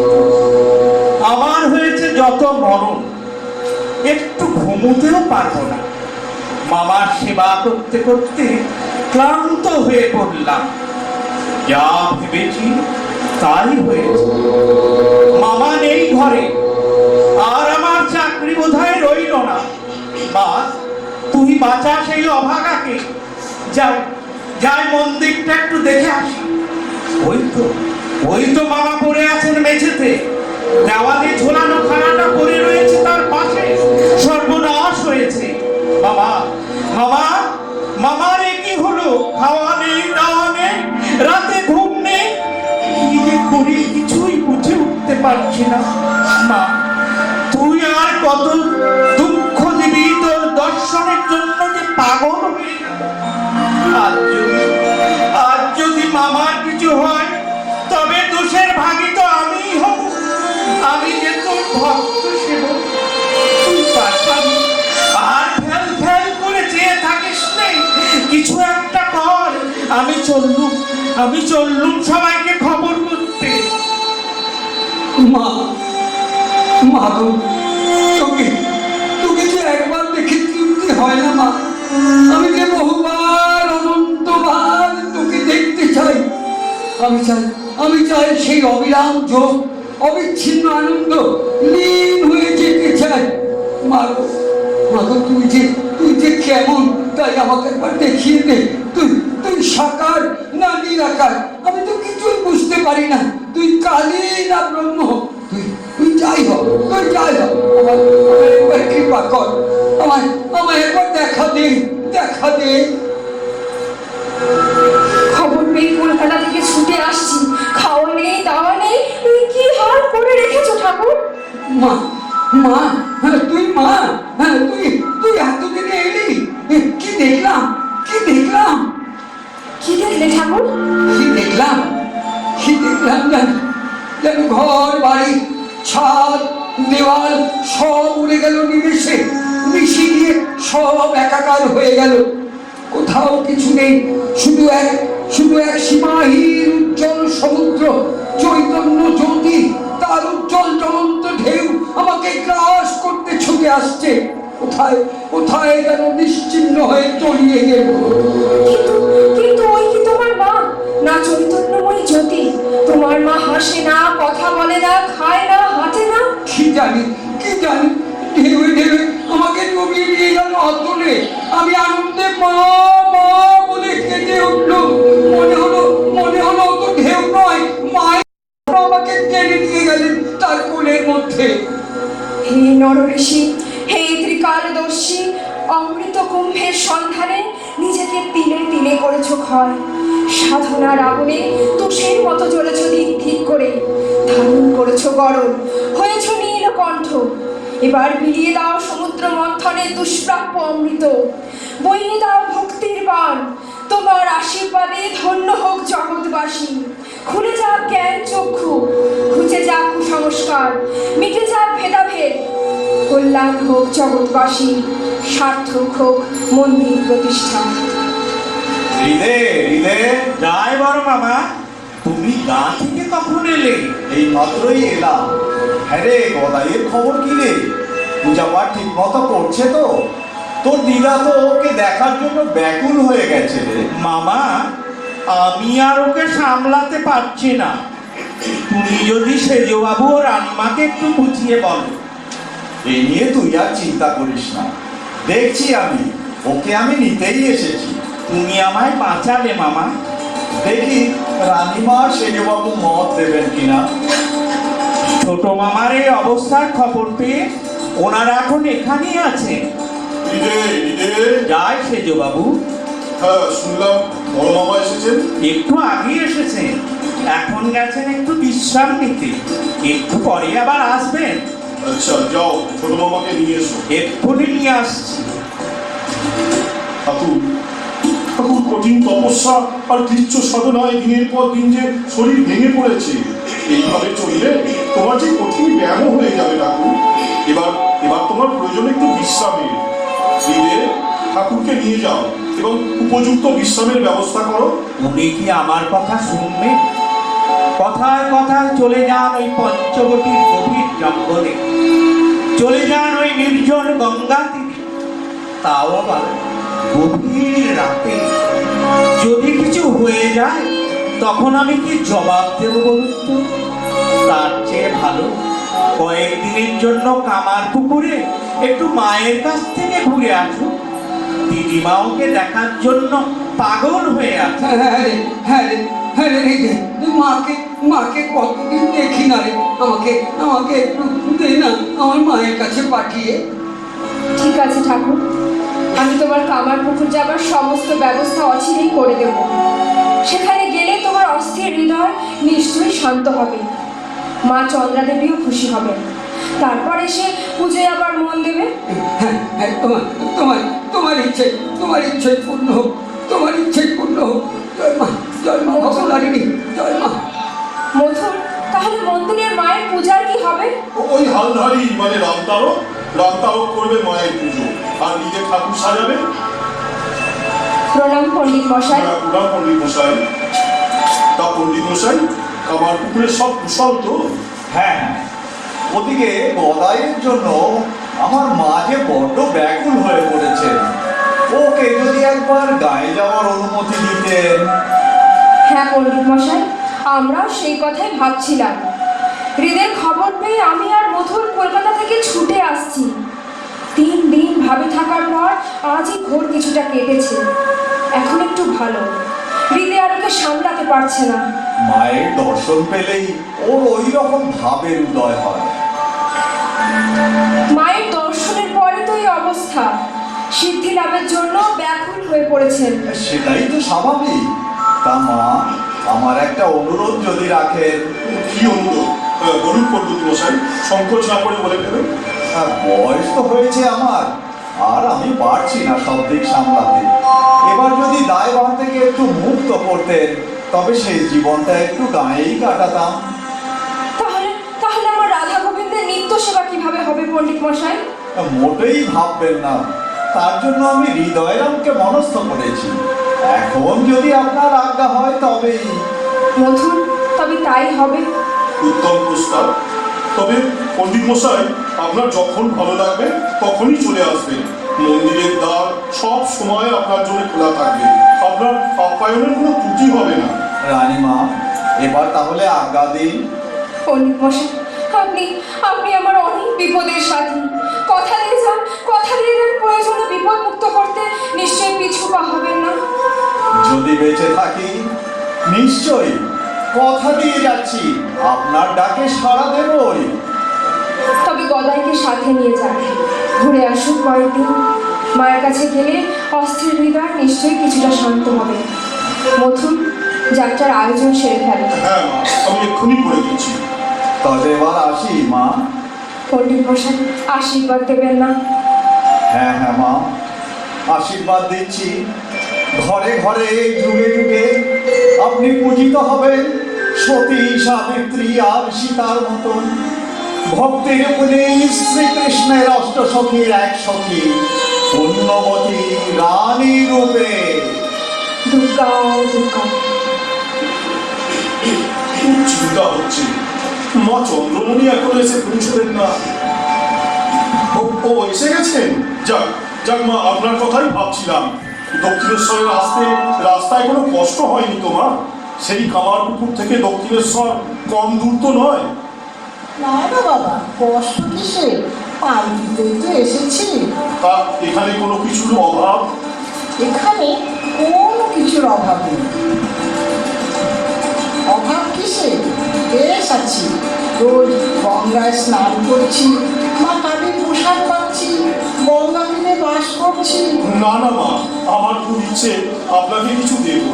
দেশের অবস্থা তো দেখতে পাচ্ছি, তাই ঠাকুরকে বলেছিলাম যে 50,000 টাকার কাগজ করে দিই। ঠাকুর তো শিউরে উঠলেন, না না আমার টাকার দরকার নেই, আমার মা কালী আছে। কিন্তু কিসের ভাবনা মা, আমার ইচ্ছে আপনার সমস্ত অভাব আমি দূর করবো। আমি এই বেশ আছি বাবা, আমার কোনো অভাব নেই। তুমি অযথাই চিন্তা করছো। না মা, তাহলেও আপনাকে কিছু নিতেই হবে। আমি হার মানলাম না। আচ্ছা বাবা, আমার দোকটা ফুরিয়েছে, আমার 4 পয়সার দোকটা কিনে দিও। আমি হার মানলাম না। এরকম না হলে আপনি কি আর ঠাকুর রামকৃষ্ণের মা হতে পারেন? ভগবান তোমার মঙ্গল করুন। মা, আপনি ঠাকুরের জন্য কোনো চিন্তা করবেন না। এত বছর ঠাকুরের সাথে আছি, সমস্ত জীবন সমর্পণ করেছি ঠাকুরের পায়ে। জাগরণে রামকৃষ্ণ, স্বপনে রামকৃষ্ণ, আর আমি ভক্ত, তো একান্ত সেবক। তোমাদের সেবা আর ভক্তির কি তুলনা হয় বাবা? ওনার ঈশ্বর ভক্তি অগাধ। সাধনায় সাধনায় নিজেকে করে তুলেছেন অসাধারণ। কঠোর তপস্যায় পেলেন কালী দর্শন। তোতাপুরী স্বামীর কাছে দীক্ষা নিয়ে বৈদান্তিক সাধনায় সিদ্ধি লাভ করে হলেন পরমহংসদেব। ওনার মতো শিষ্য পেয়ে উনিও খুব খুশি হয়েছিলেন। সব ভগবানের কৃপা। খালি বলে সাধনার কি শেষ আছে? হ্যাঁ হ্যাঁ মা, এখন আবার শুরু করবেন তন্ত্র সাধনা। একজন ভালো তান্ত্রিক, মানে ওই তন্ত্র সাধনায় ভৈরবী এসেছে, ওনার কাছেই তন্ত্র সাধনার দীক্ষা নেবেন। সময় সময় খুব চিন্তা হয় বাবা। কদিন ধরে তাই দেখছি অস্থিরতা একটু বেড়েছে। ওর এই অস্থির ভাব দেখেই ওকে বিয়ে দিলাম। ভাবলাম সংসার ঘাড়ে পড়লে অস্থিরতা একটু কমবে। সেই থেকে দেখো গদাই দক্ষিণেশ্বরে আর স্ত্রী সারদামণি রয়ে গেছেন দেশে। জানি না কামারপুকুরা জয়রামবাটির ভাগ্যে কি লেখা আছে। মা, সব ভালো যাক, শেষও ভালো তার। মা, ভাবের এই অবস্থায় পৌঁছলে তখন ঘর সংসার বলে আর কিছুই থাকে না। পুরো বিশ্বটাই হয়ে যায় সংসার। তখন সর্বভূতে ভগবানকে দেখে। ভগবানের কাছে এইটুকুই শুধু প্রার্থনা করি, ঈশ্বর ভক্তি যেন ওকে মহান করেন। এখন যাই বাবা, ওদিকে অনেক কাজ পড়ে আছে। দেখছি আমি, যখন যখন ঠাকুর গঙ্গার দিকে ঘুরছেন তখন তিনি কালী, আবার যখন তিনি মন্দিরের দিকে ঘুরছেন তখন তিনি মহাদেব। একই হলো আমার। আমার চোখের ভ্রম নয় তো? না না না না না, এ তো ভ্রম নয়। সেই একই দৃশ্য দেখছি বারবার বারবার।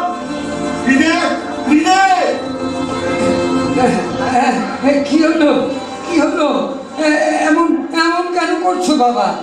বাবা বাবা, তোমার চরণ ধুলি দাও বাবা। আমার পায়ের ধুলো কি তোমার এই অস্থিরতা কমাতে পারবে? আরামের জন্য ডাক্তার আছে বাবা। তোমার পায়ের ধুলো পেলে আমি ভবসাগর পার হয়ে যাব। বাবা, আমি তোমায় চিনেছি বাবা। আজ আজ আজ তোমার ইষ্ট দর্শন হয়ে গেল। আর চিন্তা কি? বাবা, তুমি আমায় বৈরাগ্য দাও। তোমার পরশমণির ছয় মানুষ মধুকে ধন্য করো। বেশ বেশ, তাই হবে, তাই হবে।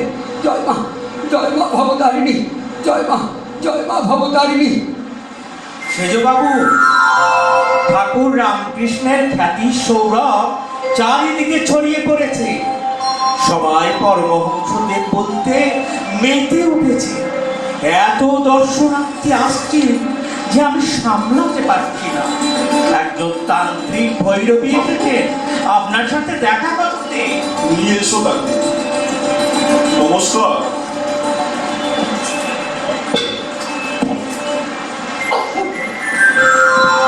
নমস্কার, আমি এখানে কয়েকদিন থাকতে চাই, যদি আপনার অনুমতি পাই। নিশ্চয়ই থাকবেন বই কি। দক্ষিণেশ্বরের মন্দির তো আপনাদের জন্য। যত ইচ্ছা সাধনা করুন। চলুন ঠাকুরের কাছে নিয়ে যাই। ঠাকুর মানে রামকৃষ্ণ? হ্যাঁ হ্যাঁ, ঠাকুর পরমহংসদেব। উনি হলেন অবতার। অবতার তো মাত্র 10টি। আবার অবতার কি করে হয়? শ্রীমদ্ ভাগবতে ব্যাসদেবের 24টি অবতারের কথা বলেছে। তাছাড়াও আরো অসংখ্য অবতারের উল্লেখ আছে। শ্রী চৈতন্য দেহের সঙ্গে ওনার দেহের মিল আছে।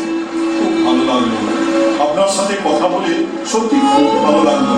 এখন আপনি ক্লান্ত, চলুন বিশ্রাম করবেন, পরে স্বাস্থ্য আলোচনা করা যাবে। ঠিক আছে, তাই হবে। দেখো মামা, কে এসেছে? দেখো দেখো। আয় আয় লরেন লরেন লরেন, এই জিনিস তোর কথা আমার খুব মনে পড়ে রে। কি কি সুন্দর গান গাস তুই। কলকাতায় তোর গান শুনে আমি মুগ্ধ। কি অপূর্ব তোর গাইবার ভঙ্গি। লরেন লরেন, আজ আমার একটা গান শোনা না রে। ওই সেই গানটা, মনো চলো নিজ নিকেতনে।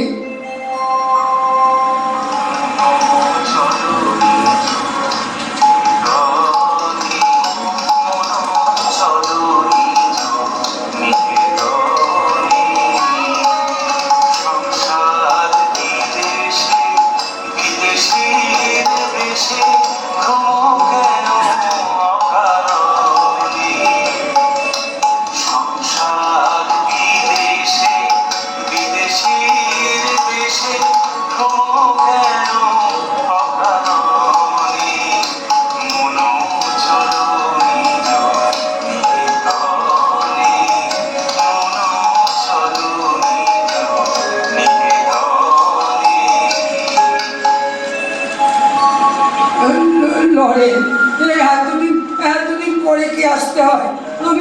আমি যে তোর জন্য দিনের পর দিন অপেক্ষা করছি। যত সব ওই বিষয় লোক আমার কাছে আসে আর সব আজে বাজে কথা বলে। কান ঝানাফালা হয়ে গেল। প্রাণের কথা কাউকে না বলতে পেরে আমি হাঁপিয়ে উঠেছি। জানি প্রভু, তুমি সেই ঋষি, তুমি নররূপী নারায়ণ। জীবের দুঃখ দূর করবার জন্যে আজ তুমি এই দেহ ধারণ করেছ। এ কি বলছেন ঠাকুর? আমি হলাম সাধারণ নরেন্দ্রনাথ দত্ত, কলকাতার কলেজে পড়ি।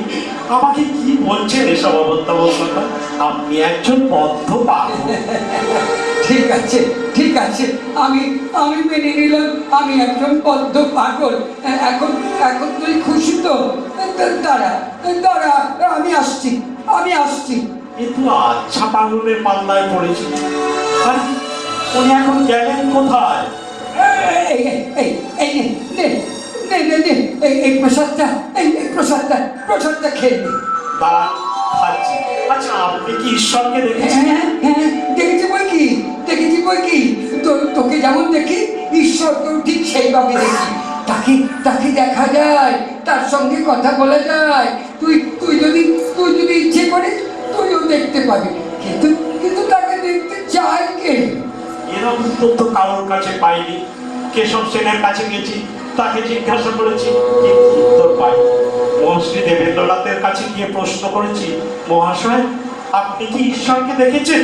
শুধু বললেন, দেখো তোমার চোখ দুটি ভারী সুন্দর, ঠিক যোগীদের মতো।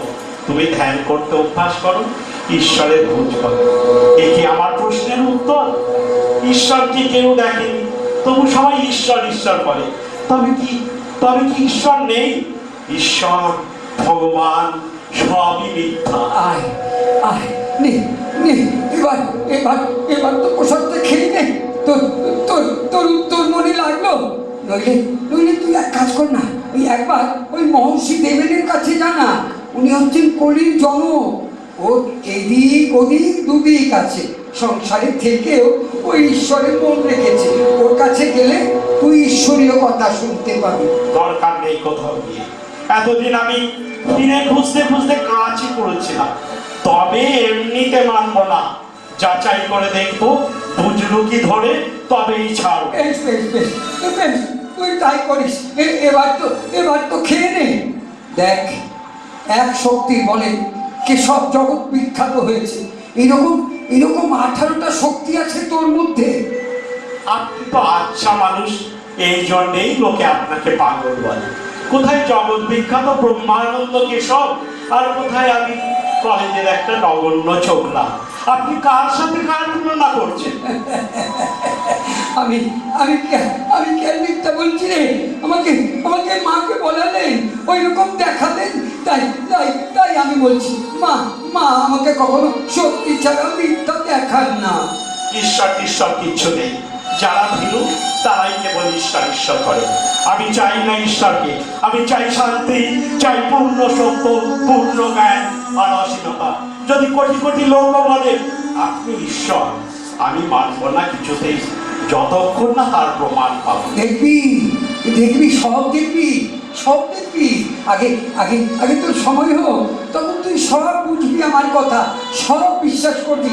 নে, নে, আয় আয় আয়, তোকে তোকে তোকে আমি একটু এই বুকে বুকে স্পর্শ করছি। ঠাকুর ঠাকুর ঠাকুর, আপনি আমার বুকে স্পর্শ করে এই কি করলেন? ওগো ওগো, আমার মা আছে, বাবা আছে, আমি তাদের সেবা করতে হবে। এখন আমার মরলে চলবে না, এখন আমার মরলে চলবে ও না। কিছু নয়, ও কিছু নয়, ও কিছু নয়। আয় আয়, আমার কাছে আয় আয়, তুই দেখবি একদম ঠিক হয়ে যাবে। দেখ দেখ দেখ, তোকে বুকে স্পর্শ করলাম। কিরে কিরে, এখন কেমন লাগছে? ঠিক হয়েছিস তো? হ্যাঁ গা, শুনছো? ওই লড়ে নেইছে, ওর জন্য ওই গরম গরম রুটি আর ছোলার ডাল নিয়ে এসো। এসো, দেখো দেখো কতদিন পর লড়ে নেইছে। এতদিন কি পরে ঠাকুরের কথা মনে পড়লো? ঠাকুর যে পথ চেয়ে বসেছিলেন। মা, আপনি প্রথমেই আমার ভক্তিপূর্ণ প্রণাম গ্রহণ করুন। থাক থাক বাবা, এমনিতেই হবে। এবার একটু বসো, এক্ষুনি খাবার আনছি। আগে ওনার সাথে বোঝাপড়া করি, তারপর খাবো। ঠিক আছে বাবা, মা বেটাকে নিয়ে যা খুশি করো, আমি আসি। আপনি আমার মাথা নিয়েছেন গড়িয়ে, স্পর্শ মাত্রই আমার এই পরিবর্তন হল। আপনি তো পাগল নন, আপনি কোনো অসাধারণ শক্তির অধিকারী, এটা মেনে নিলাম। কিন্তু এমনিতে আপনাকে ছাড়বো না, পরীক্ষার পর পরীক্ষা করে যাব। গরম গরম করে দিচ্ছি, এবার খেয়ে নাও। আমি পাখাটা নিয়ে আসছি, লাগে বলো। মায়ের কাছে লজ্জা করতে নেই কিন্তু। লড়ে লড়ে, আগে আগে খেয়ে নি, তারপরে তারপরে তোর মন যা চায় তুই তাই করিস। হ্যাঁ বাবা, আগে খেয়ে নাও, আমি হাওয়া করছি।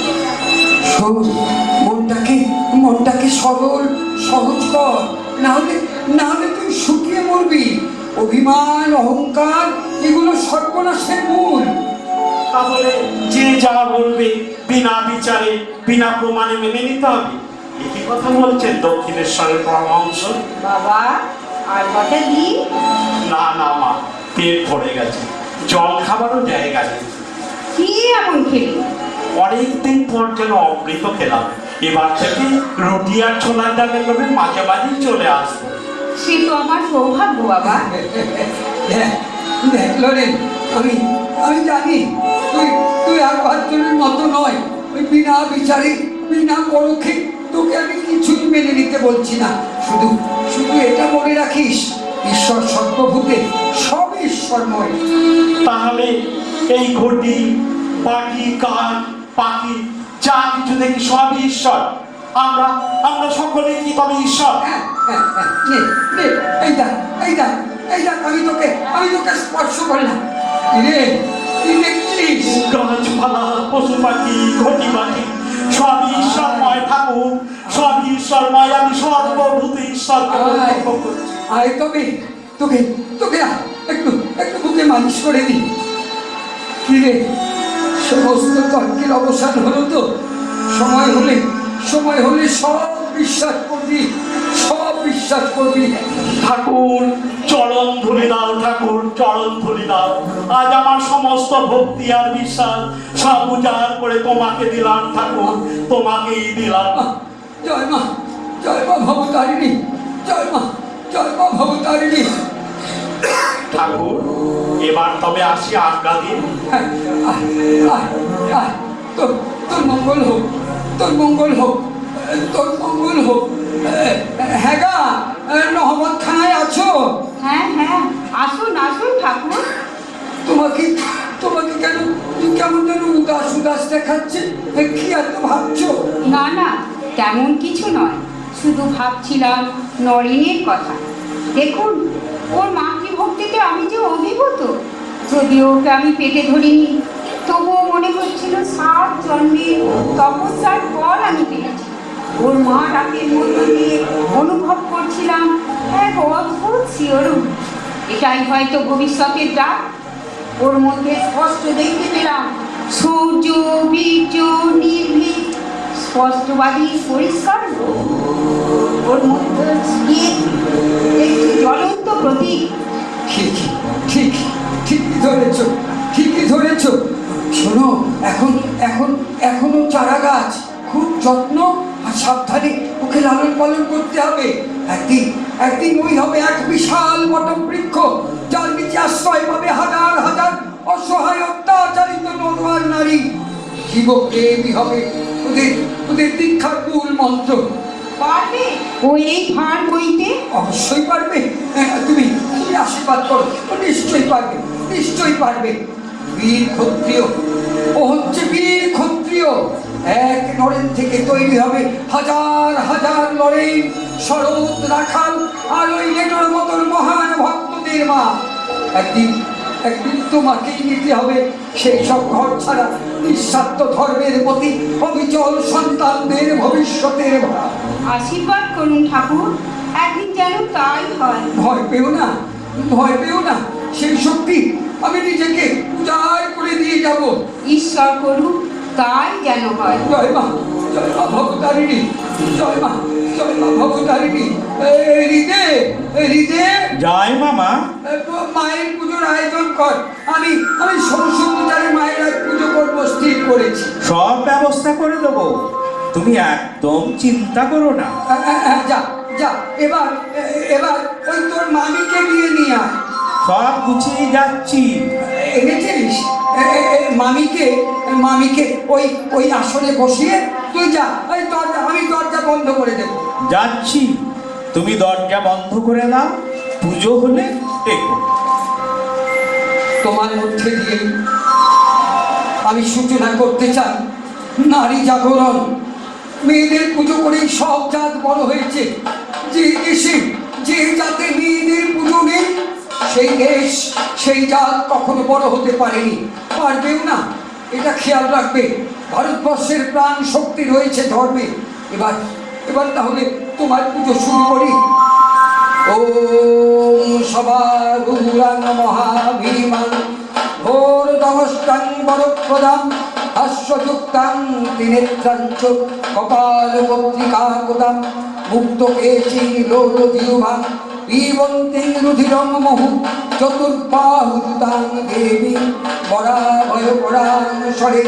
ওম সর্বমঙ্গলমঙ্গলে শিবে সর্বার্থসাধিকে শরণ্যে ত্র্যম্বকে গৌরী নারায়ণী নমস্তুতে। সৃষ্টি স্থিতি বিনাশানাং শক্তিভূতে সনাতনী গুণাশ্রয়ে নারায়ণী নমস্তুতে। ওম শরণাগত দীনার্থ পরিত্রাণ পরায়ণে সর্বস্যার্থী হরে দেবী নারায়ণী নমস্তুতে। মা গো, তুমি আমার ভক্তিপূর্ণ প্রণাম নিও।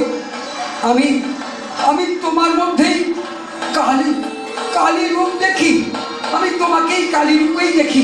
জগতের স্ত্রীলোক মাত্রেই আমি কালী রূপী, করুণাময়ী মাতৃরূপী রূপে দেখি। ইয়া দেবী সর্বভূতেষু শক্তি রূপেণ সংস্থিতা। নমস্তস্যৈ নমস্তস্যৈ নমস্তস্যৈ নমো নমঃ। এবার তুমি এসো, যাও নিজের কাজে যাও। তোমার অনেক কাজ করে রয়েছে। হৃদে আমার পুজো সব শেষ হয়ে গেছে।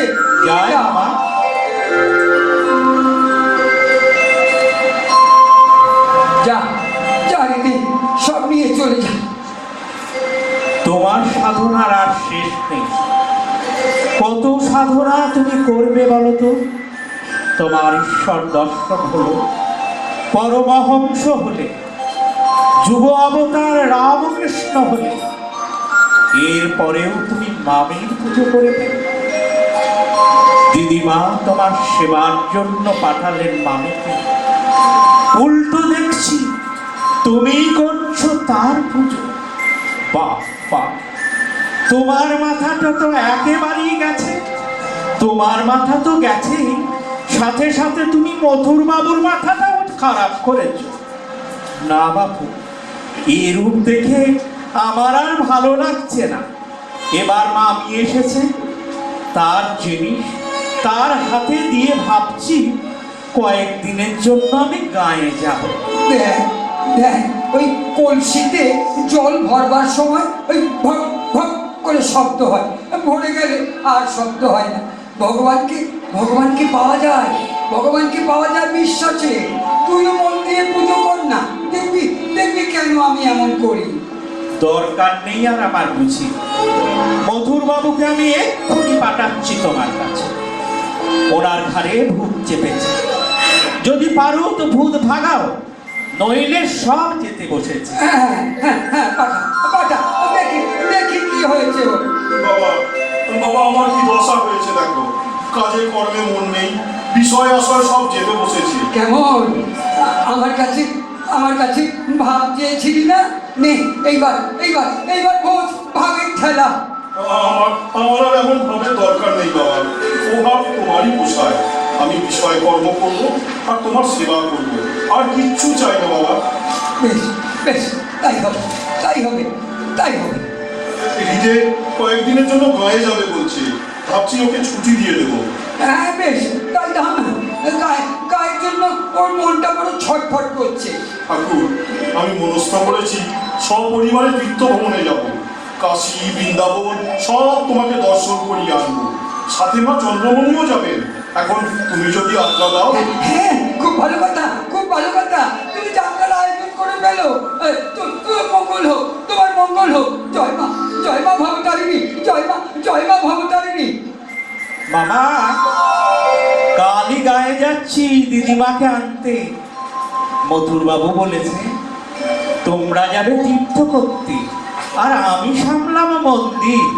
এখন খুশি তো? হ্যাঁ, খুব খুশি খুব খুশি। জয় মা ভবতারিণী, জয় মা ভবতারিণী, জয় মা ভবতারিণী। আবার ধ্যানে বিভোর হয়ে গেল। করো তুমি ধ্যান, এখন আমি আসি। জীবে দয়া তোর সারা জীবে দয়া করার আমি কে? জীবে দয়া নয়, শিবক জ্ঞানে জীব সেবা, শিবক জ্ঞানে জীব সেবা। জীবে দয়া করার সত্যি তো আমি কে? দয়া নয়, শিব জ্ঞানে জীব সেবা, শিব জ্ঞানে জীব সেবা, শিব জ্ঞানে জীব সেবা। বাহ, এ তো সুন্দর কথা, আগে তো কখনো শুনিনি। শিব জ্ঞানে জীব সেবা, আজ থেকে এটাই হবে আমার জীবনের মূল মন্ত্র। এক অদ্ভুত বাণী, ঠাকুর। হ্যাঁ, তুই কেন আসিস এখানে? তোর সঙ্গে তো আমি আর কথা কই না, এমনকি তোর দিকে ফিরেও চাই না। নাইবা কইলের কথা, কে আপনার কথা শুনে? তবে এখানে আসিস কেন রে? আপনাকে ভালো লাগে তাই দেখতে আসি।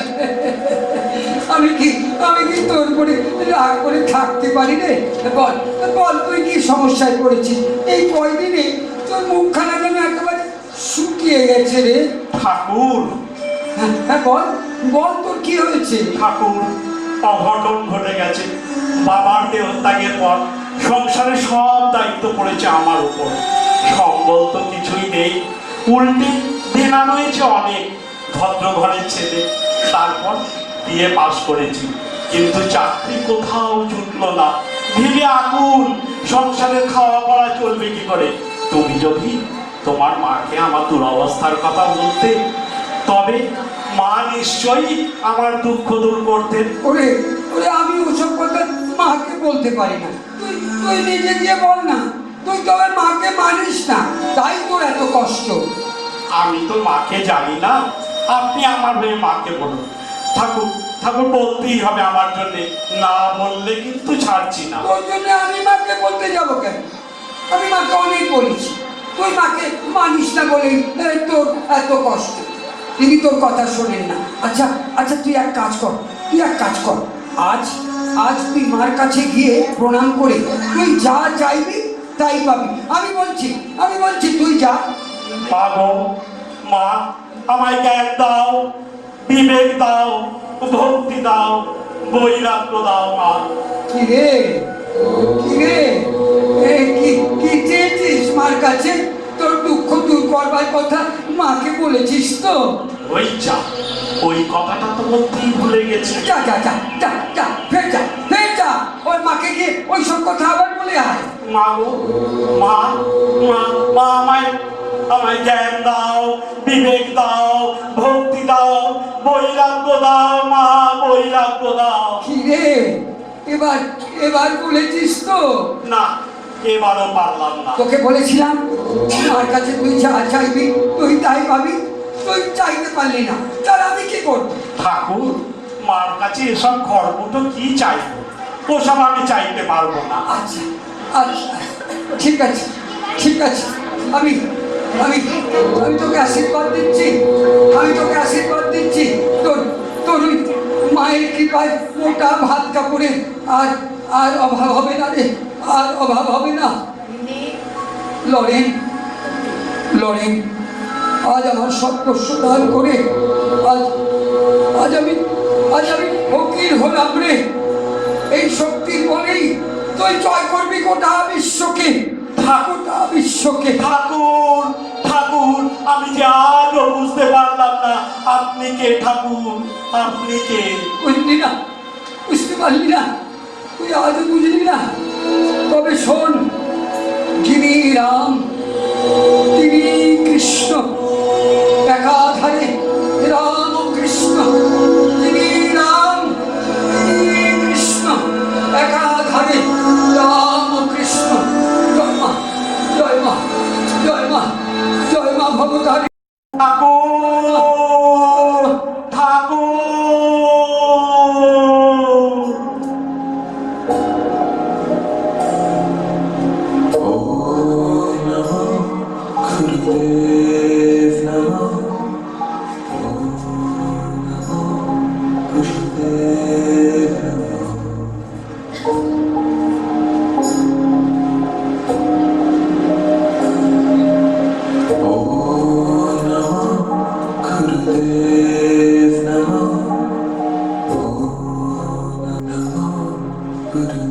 এইবার নাট্যানুষ্ঠান আমাদের সমাপ্ত হলো। এইবার হবে সমবেত সঙ্গীত। সব ভক্তরা সামিল। রামকৃষ্ণ শরণ, রামকৃষ্ণ শরণ, রামকৃষ্ণ শরণ, শরণ